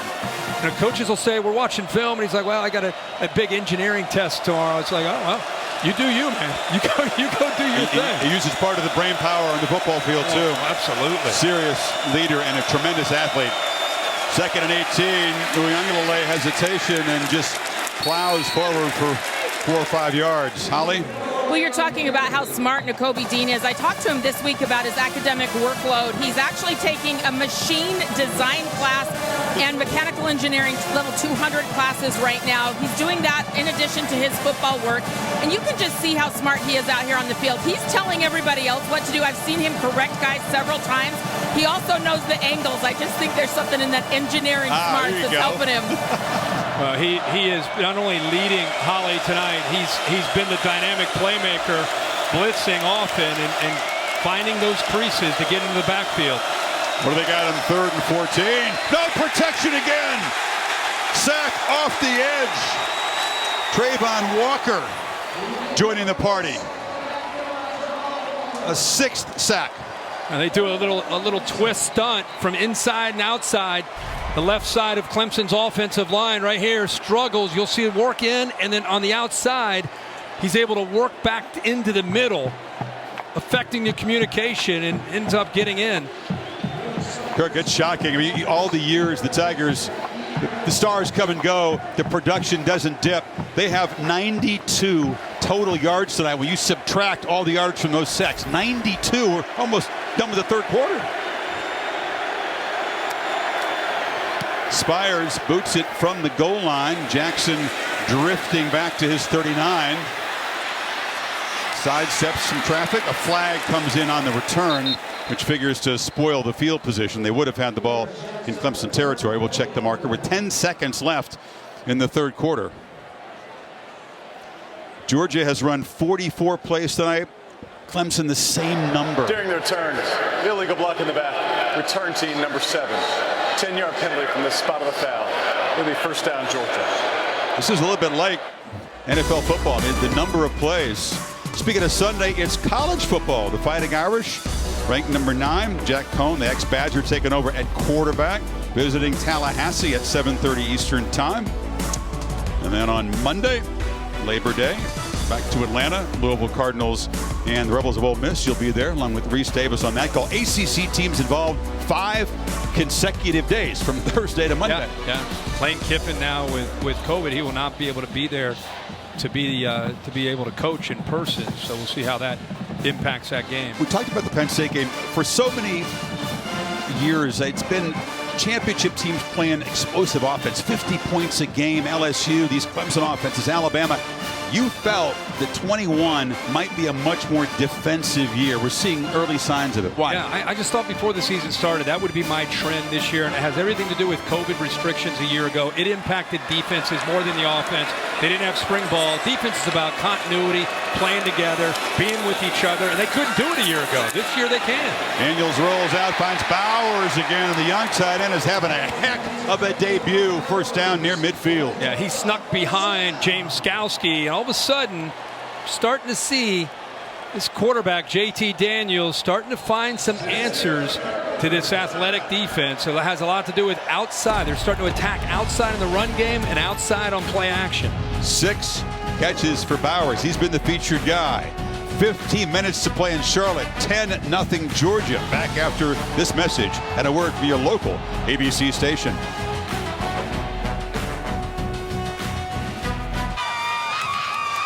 This season, Taco Bell welcoming back One of the best parts of college football, the student sections.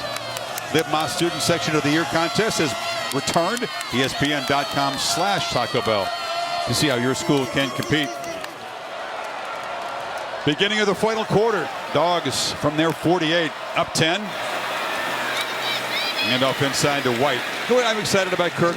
The return of all the things around the games that were missing last year. Both bands out here putting on a great halftime show. The commitment that these folks make. You know, they practice and train like football players do. I know it's a little different, but the commitment isn't different. I'm a marching band guy.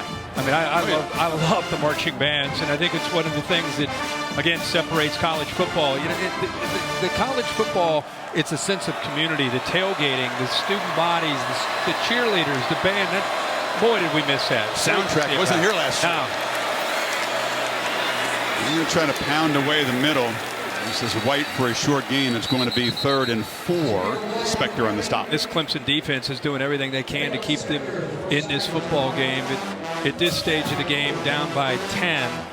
Not only are they trying to hold up on 3rd downs for Brent Venables, they're trying to create a turnover. I mean, they did it once, and the offense wasn't able to capitalize. But almost feels like the only way Clemson's going to score tonight is the defense is going to have to make a play.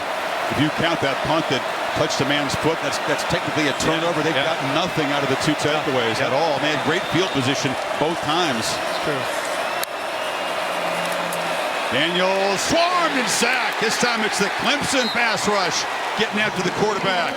Big Miles Murphy like a freight train. They bring pressure, and Murphy's going to work all the way around. Man to man, Brent Venables is playing a lot of zone. This time he brings a twist of his own. Poor communication up front. I think it surprised them. He hasn't shown a lot of that kind of pressure, but at this stage of the game, we just talked about running out of time, need a stop, need a big play, and they get it from Murphy. The Georgia fans would be excited that we're now in the 4th quarter. That's the first sack that they've given up to this Clemson pass rush. Tigers does their job, though. The defense does its job getting off the field. And Taylor makes the fair catch. Once again, though, not good field position for Uiagalelei.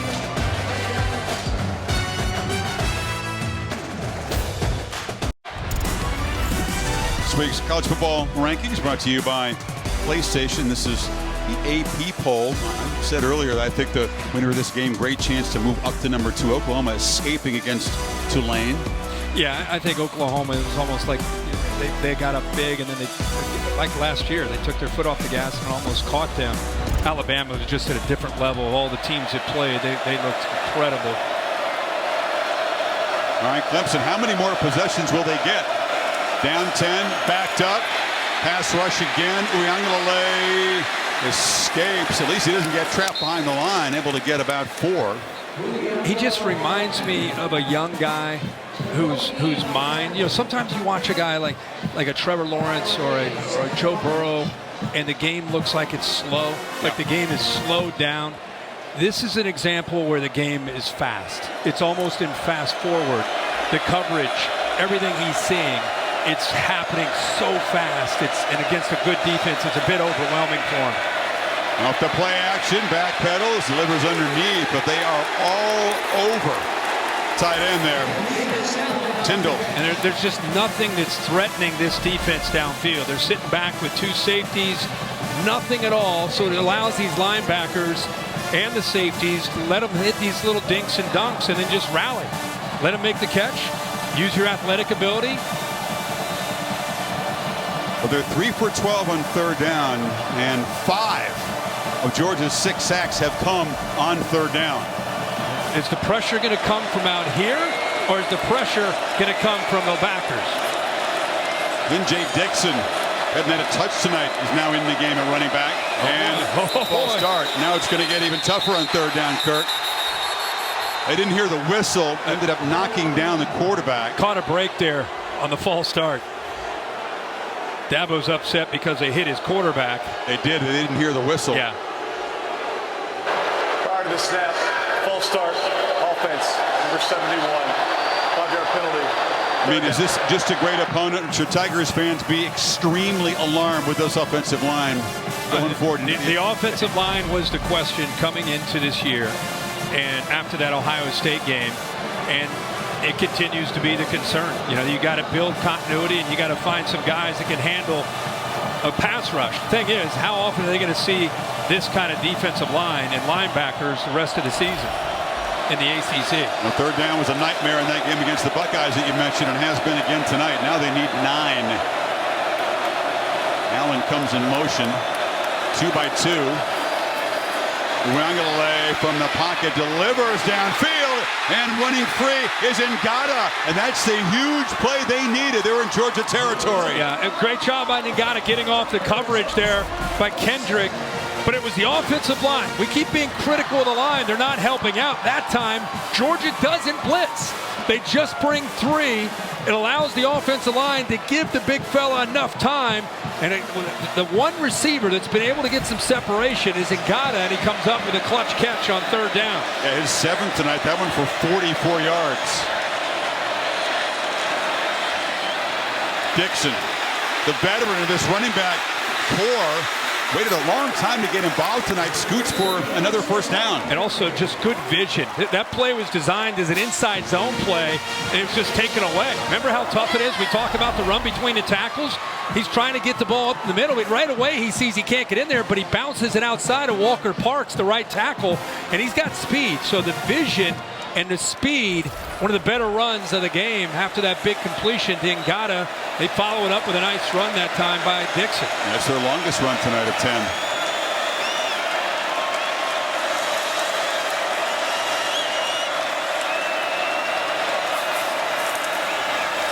Pump fake to the edge, throw across the middle. It's high. Gathering it in is Allen. Ball looked like it was deflected. He's trying to get him to chase Dixon, try to get those linebackers out of position, and then work back to the middle. And Chris, you're right. I think that ball was deflected, trying to work it back over across the middle where those backers had left to try to chase down the fake. But good focus and concentration by Davis Allen to get the 8 yards. Tigers starting to get some rhythm now. Chunks of yardage, finally. 2nd and 2, out quickly. Catch made on the edge by Ladson. Speedy receiver takes a shot. He'll move the 6 again to the 20. That time you saw Brini on a blitz. It's actually exactly what Clemson wanted. He came from the field to the left. There he is right there. He's coming on the blitz. Get it out quick, which they do. It's 2-on-2. You got to make better blocks. You got to give Ladson a chance. Give Kendrick, a former Clemson Tiger, credit getting off of that block and making a tackle just for a short gain. They pick up a first down, but it could have been a big gain with 2-on-2 out there. This time, plenty of time. Uiagalelei shows the arm strength and an absolute wrestling match. Ringo just tackled Ladson in the end zone. That's a true freshman out on an island. And as you said, I don't think that ball had a chance to Ladson, but his instincts were to just try to bring the receiver down, which is not good to do, obviously, in coverage. It's a tough matchup on the edge. Defense, number 5. 15-yard penalty from the previous spot. Automatic first down. So Clemson marching deep into the red zone for the first time tonight. Progressive pylon for him. Shows you another angle. That's a nice takedown. It's 2 points. They've moved the ball. Now you have to punch it in. You got to give 9.5 minutes to go. Doesn't it feel like they're down 30? It's 10-0. It's 10-0 at 9.5 minutes to go. They moved it 82 yards.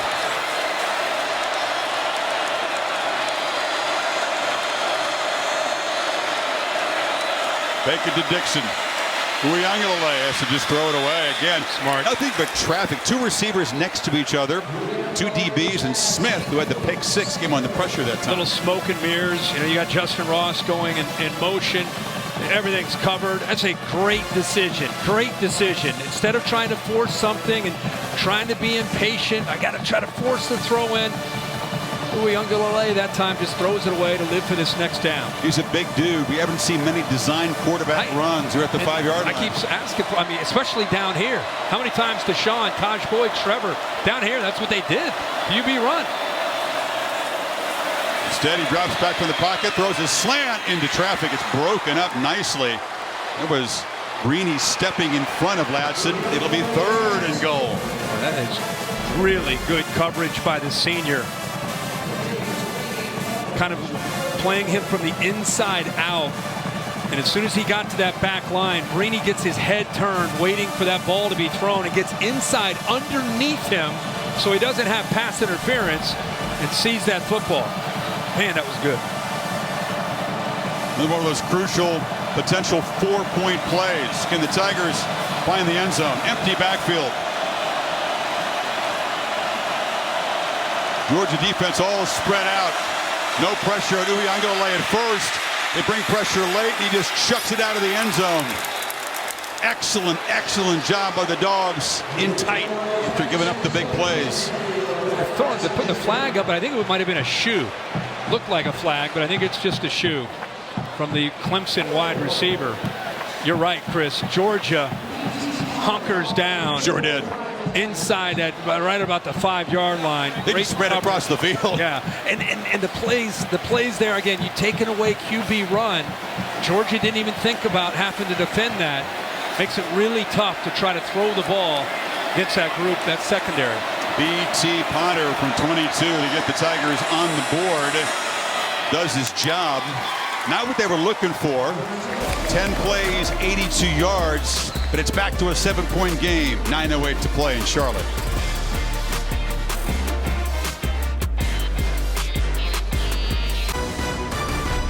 The Duke's Mayo Classic on ABC is presented by Capital One. What's in your wallet? And in part by Zaxby's, featuring fresh-made chicken tenders, wings, and salads. Pumped up for Ames, Iowa. Kirk College game day built by the Home Depot. Set there to set the stage for that in-state rivalry, Hawkeyes and Cyclones, a top 20 matchup. Yeah, I think Iowa State, just one of those things they had to get through this week to get to next week's showdown, a big rivalry game. And the Hawkeyes, boy, they look great from word go today on both sides of the ball. That'll be a huge matchup at Ames. You know, from Taj Boyd, Deshaun Watson, Trevor Lawrence, Kelly Bryant when he was the quarterback briefly as well. Quarterback runs a huge part. Quarterback weighs 250 pounds. They had first and goal at the 5. Yeah. It's been a huge part of the offense. That's why I keep asking you. For 10 years. First series, I was like, how are they going to use him running the ball? We haven't seen it at all tonight, especially once you get inside the 10-yard line. Georgia's playing all that man coverage. Nobody's accounting for the quarterback. Well, Sunday night baseball, part of the Labor Day weekend sports calendar in San Francisco. Top 2 teams in the LA or NL West battle it out. Dodgers, Giants, a great rivalry since the beginning of time, since they are both in the New York area. It's all presented by Taco Bell, 7 Eastern, also on the app. I know you're big with tennis these last few weeks. I'm big with baseball. I'm a Reds fan, and it's been a long time since I've been watching meaningful baseball in the month of September. Reds, for all of you that are concerned, they won 7-4 tonight. They're a half game up on the Padres in the last wild card spot. So keep an eye on that. I'm sure the fans listening tonight were absolutely riveted winning that Reds score. They demanded. They had to have it. Yeah. Had to have it. All right, Georgia back to work, but now the lead's just 7. Cook is the back. And Daniels, nothing doing. Tried to flip it out there on the edge. Mitchell. Can't get the ball downfield. We keep talking about how Clemson can't get the ball downfield. Georgia's had that same problem. Andrew Booth on one side. On that side, Mario Goodrich. And George Pickens, ACL in the spring. He'll be able to play this year, but not for a while. Dominic Blaylock also an ACL. He's closer to playing. He's been playing with the scout team, but couldn't go tonight. And you're really seeing the lack of a difference maker. You mentioned Kyrus Jackson hasn't quite looked himself with the knee brace. Pressure on second down. They flip it short. Smith makes the catch, gets out across the 30. 3rd down coming up. That's a tough ask by James Skowski. You get the ball at the Smith. We just talked about difference makers.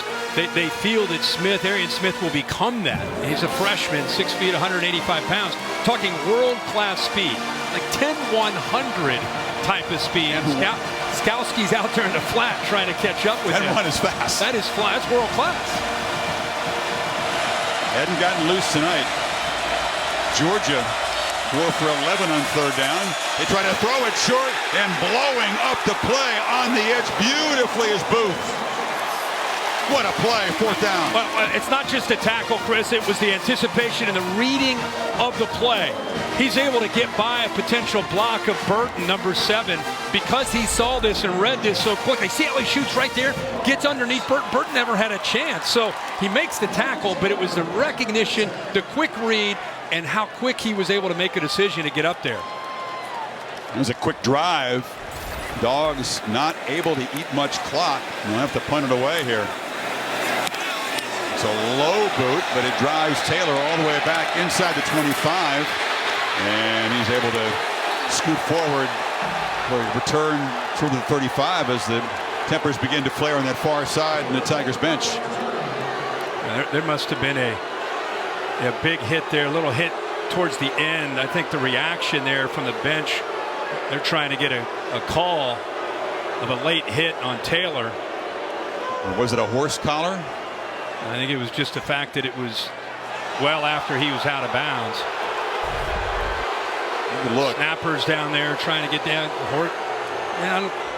Dean's down there, who's had a big night as a linebacker. Dean's up hitting him. Dean hit him in the head. We haven't had much. Dabo is fired chippy up. Department. I was right in front of him. Yeah. This game has been played, I'd say, at a pretty clean level. Fierce, hard hitting, not a lot of chippy stuff. The punt, therefore there's no running into the kicker. The result of play, first down. They did get close to it. I guess they actually got a piece of that low football. Dabo cannot believe there wasn't a personal foul from this SEC crew. So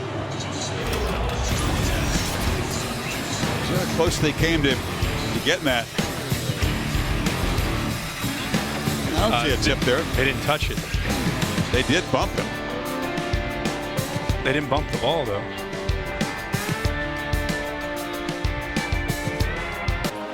There's a review. They knocked Camarda down, but the official said the punt was tipped, so that would have waved up the flag. It was not tipped by our angles. They're reviewing.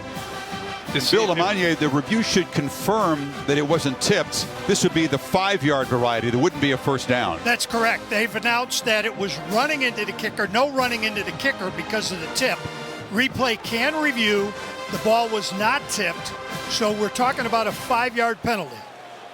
Would so make Georgia it could take that 4th and 2 and have the punt again. The center judge right there makes the call that it's tipped. It wasn't really that close, and he's there with referee Jason Autry. Dabo still wants the late hit. Not be improved. No, he still wants the late hit. He's been working on the officials since we left for break.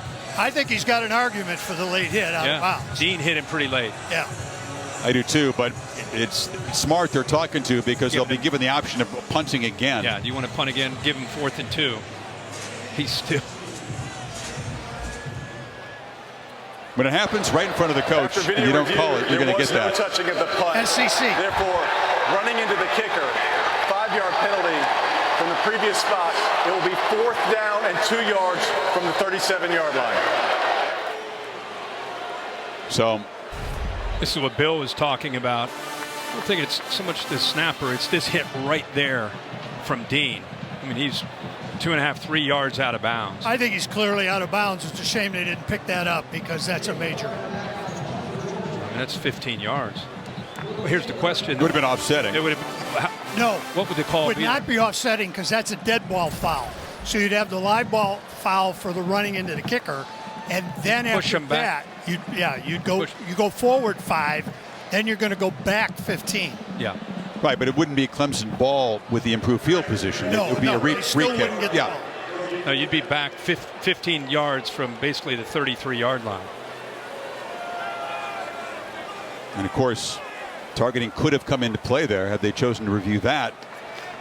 Involves Dean. Is that a monster game tonight? So Camarda out again.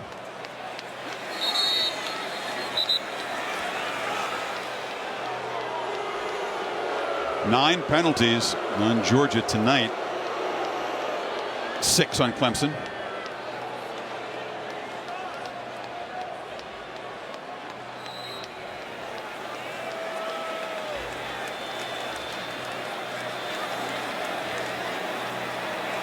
Tigers peel back. Don't come after Camarda. Try to set up a return. And the fair catch is made by Taylor back at the 25-yard line. So DJ Uiagalelei, he's had a tough night, Kirk. You said he's been flustered, hasn't had the kind of game he hoped, but it's a one-score game midway in the fourth quarter, a chance to make up for all that with some late heroics. Absolutely, and you think the more he's seeing in the defense, the more he's starting to understand what they're doing. But keep in mind, he needs help. I mean, I just keep waiting for him to use his frame at 250 pounds, and if they're playing man or he's got a lane to run, take off and help himself. But we've not seen much of that at all tonight.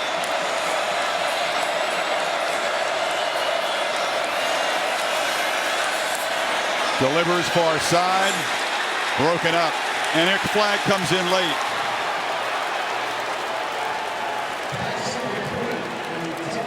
The reason a flag comes in there is he never really located the football. Defense, number 9. Ball be placed at the spot of the foul. Automatic first down. Some near speed. Trying to get behind him. Ball's thrown as a back shoulder fade. I didn't see a whole lot of contact there. You almost wonder if it's a makeup call because Dabo's over there working him over on the sideline. It's been a lot more contact than another route tonight. Is saying, what the heck there?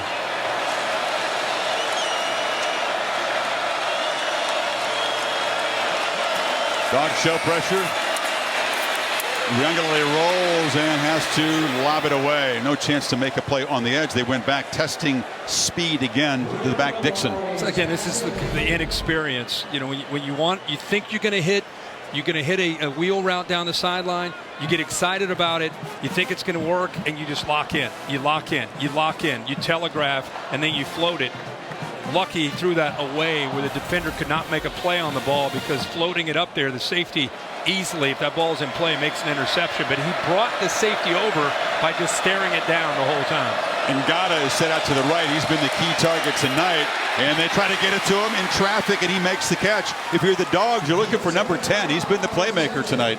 Yeah, and one way to try to capitalize, Tony Elliott's saying, you know what?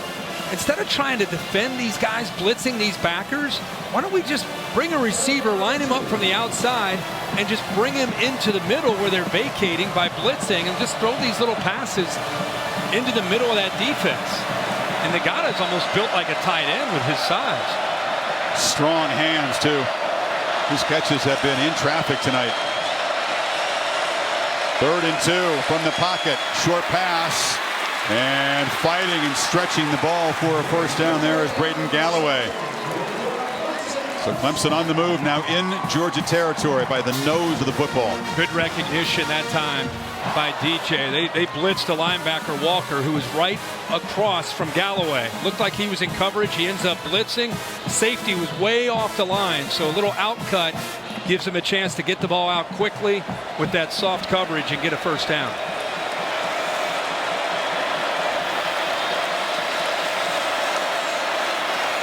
Dropping back and pressured and dropped again is Uiagalelei. They get him for a 7th time tonight. Boy, they are so strong in the middle. Jordan Davis, who's lined up here, watch how he just uses his power. 6'6", 340 pounds. He rips right through 2 offensive linemen. And what I love about a 340-pound guy is that he was relentless in his effort. He did not give up on that. Actually attacked the football and almost got it away. But it wasn't just him being big and strong. It was athletic ability and a never give up attitude there that got that sack. That symbolizes his skill set, doesn't it? Now Uiagalelei takes off finally. There you go. Zion run, a little delayed. He bulldozes to the 45-yard line. They'll need 5 on 3rd down. Those linebackers are thinking, what? 5's running? We haven't seen that all game. And again, if you're wondering how they're going to use him in the running game, you would think because at 250, he's not going to be Trevor Lawrence who can close some ground in a hurry with that gait or those strides, or Deshaun. It's more almost like a power runner, like you just saw right there. Getting down inside of 5 minutes. Is this 4-down territory? 2 plays here to get the 5 yards? At 5 minutes to go, 3 timeouts, I'd be surprised. Here comes the pressure. They pick it up, ball out, catch made, no, incomplete.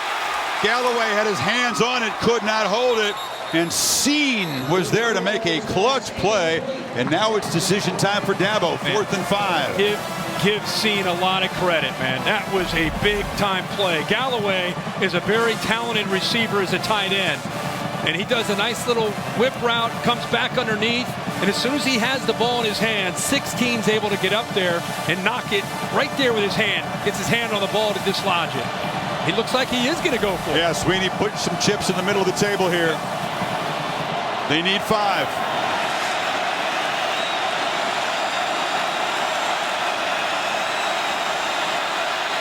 Heavy pressure, ball out, incomplete. They came flying up from the secondary, all 3 levels that time. Quarterback had no time. Dogs take over.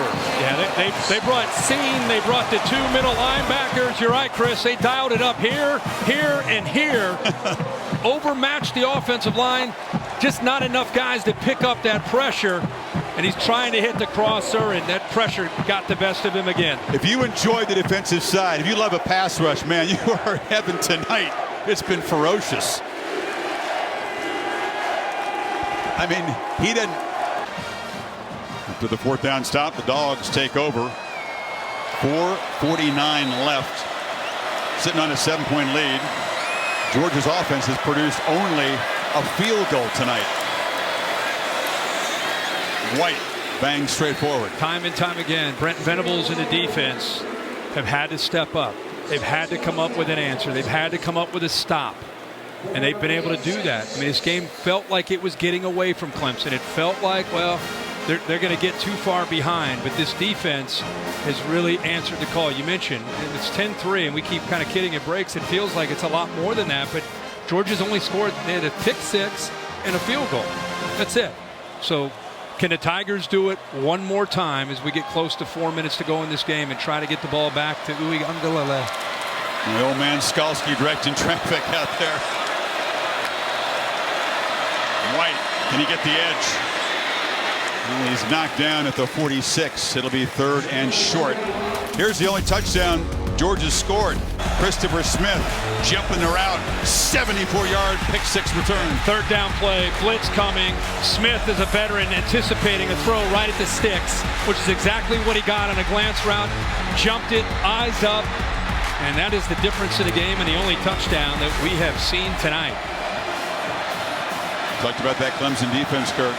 Georgia only needs a yard. They can pick up 3 feet. They can keep chewing on this clock. With that sugar huddle, quick huddle here. Play clock down at 1. They snap it. On the end around, it was Cook. And they do move the sticks. It's been one of those kind of nights. If you just tuned in and watching, you've been watching a lot of other games and people are scoring points. I mean, we're going sugar huddle, jet sweep, fake the sweep the other way, go jet sweep back the other way, get that half yard, move the sticks. Even though Georgia got the 1st down, Clemson's going to spend timeout right here. 3:15 to go. Venables defense, maybe one more chance to get him off the field, get the football back. Reminder, in this slot tomorrow night, Tallahassee. The Irish come calling. It's on ABC. Also on the ESPN app. And then Monday night, Louisville and Ole Miss. Rebels a 10-point favorite in Atlanta. Interested to see Jack Cohn coming over from Wisconsin, where he was a starter and last year lost his job to Graham Mertz, who ended up becoming the guy in Madison. So he left, transfer portal, went to Notre Dame, won the job, and we'll get a chance to see how he's fitting into that offense. Got a lot of really, really good playmakers around him. Kyron Williams in that backfield, good receivers. I think one of the best tight ends in the country, Michael Mayer. Against the Florida State team, Mike Norvell trying to change that culture, getting things going in Tallahassee. Big bodies up there. And going to play some smash mouth football to bleed the clock. That's Kendall Milton.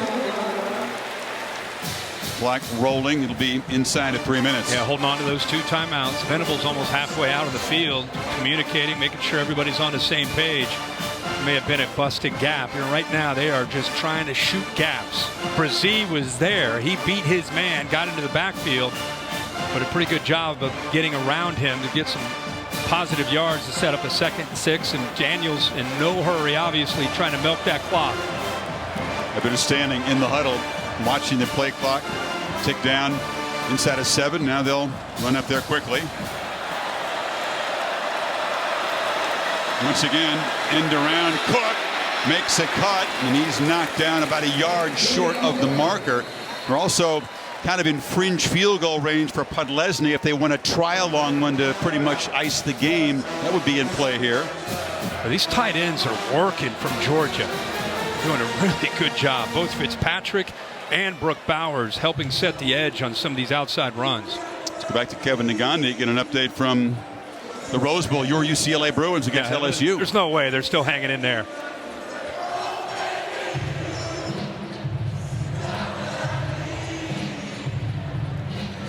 Oh.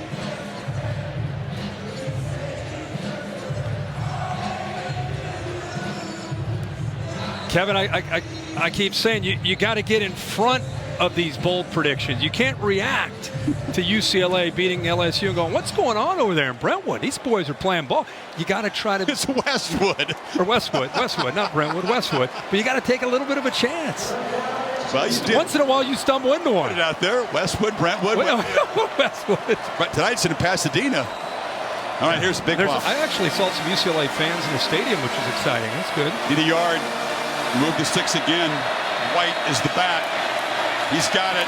And he's got a first down. Running physically, banging down to the 25. And the Georgia fans and the Bulldog players can feel it now. Boy, Skowski just missed getting into the backfield. Watch him at middle linebacker. He shoots and just misses. And really good cut by White. Felt him there in the hole, gets around him, and then takes on Spector, gets off of him and Goodrich. Hard running that time by White. It's taken a long time for the Dogs to get this running game going, but they have come up with this 4-minute offense opportunity to pound away, to kill this clock and get the W, and so far up to it. Again, using almost the entire play clock, and then now, a little too close for comfort, so they will take a timeout, minute 44 to go.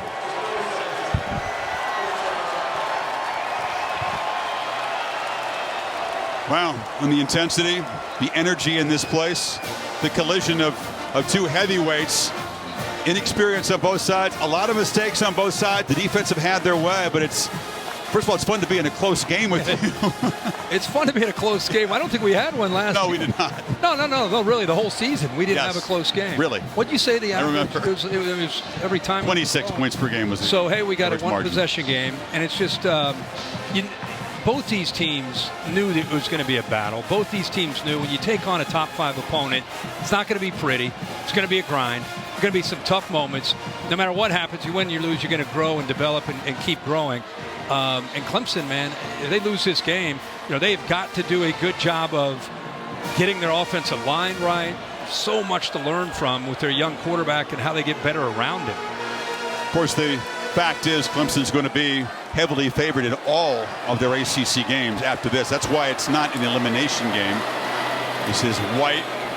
But they don't want to hear about that. There's so much work to do, and this has just been such an un-Clemson-like offensive performance. And for Uiagalelei, who came into this season with a lot of hype, a lot of praise from his coaches, there's so much to like about him.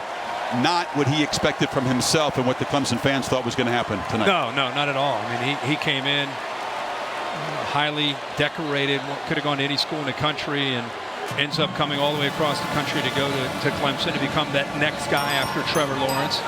But I'll tell you this, I don't know if what you're saying is if I agree with.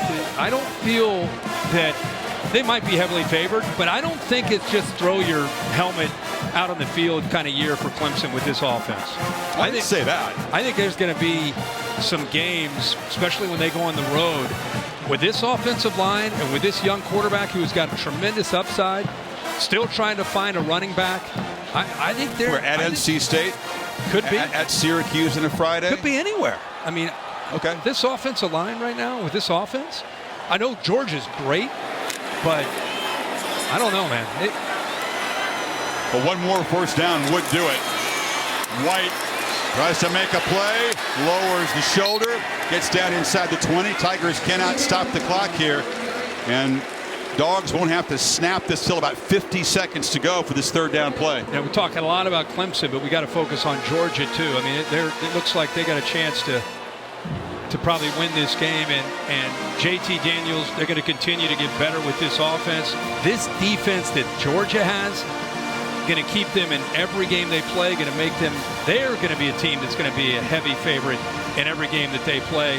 And you would expect them to have a chance to get to Atlanta and have another shot down the road, more likely to play Alabama in Atlanta. They got UAB next week. Then they got 5 SEC teams in a row that they have dominated in recent years. It includes a road game at Auburn, and then, of course, the cocktail party. Yep.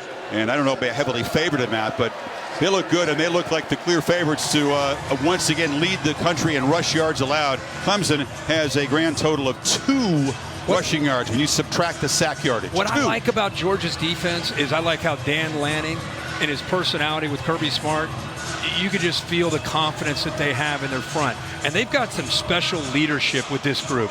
Wyatt up front. Davis gets a lot of attention, but Wyatt's leadership, attitude from Nolan Smith, Dean's leadership, Adam Anderson's playmaking ability on the back end. You have Seen and Smith at safety. I don't know. There's just a lot of intangibles and kind of love for one another that make this defense going to be really fun to watch all year. So they can run this play. Obviously, if they make the first down, it's game over. Even if they don't, play clock will wind all the way down. They would choose to either try to kick a field goal to put the game away or run some kind of fourth down play and leave Clemson almost no time. Yeah. White. Forget the strategizing. Don't need to worry about that as he barrels for a first down, and the Dogs are going to come to Charlotte, the Tigers' backyard, and get a huge momentum-building W. The hype will begin to build for this team. They could move up to number 2 right behind Alabama, even though the offense didn't find the end zone. I'll tell you, man. Kirby would be satisfied with this one. You take on a matchup like this in college football, it is so good for the game to see the willingness to play in games like this. And Clemson's going to fall back, but they're going to have a chance to regroup. But this is monumental for Georgia. A big win against a rival in Clemson in a top 5 matchup to start the season. Not pretty, but gritty. And again, if you enjoy a ferocious pass rush, a lot to appreciate tonight from Kirby Smart's defense. They sacked Uiagalelei 7 times, harassed him a whole bunch of other times, influenced a lot of throws, and made him look mighty uncomfortable. Yeah, I think that was the goal. As good as he's going to be, he's still a young guy, right? He's still trying to figure things out. And I think what happened last year is he came in against Boston College and he came in against Notre Dame, and he had so much experience around him that it made it just look like, oh, no problem. This is turnkey with a guy like this. And without Travis Etienne and without some of the offensive linemen, they're going to have to start from square one with him and build the offense around him and gain some confidence, because they did not run the football, and I think that had a lot to do with the predictability of the play calling.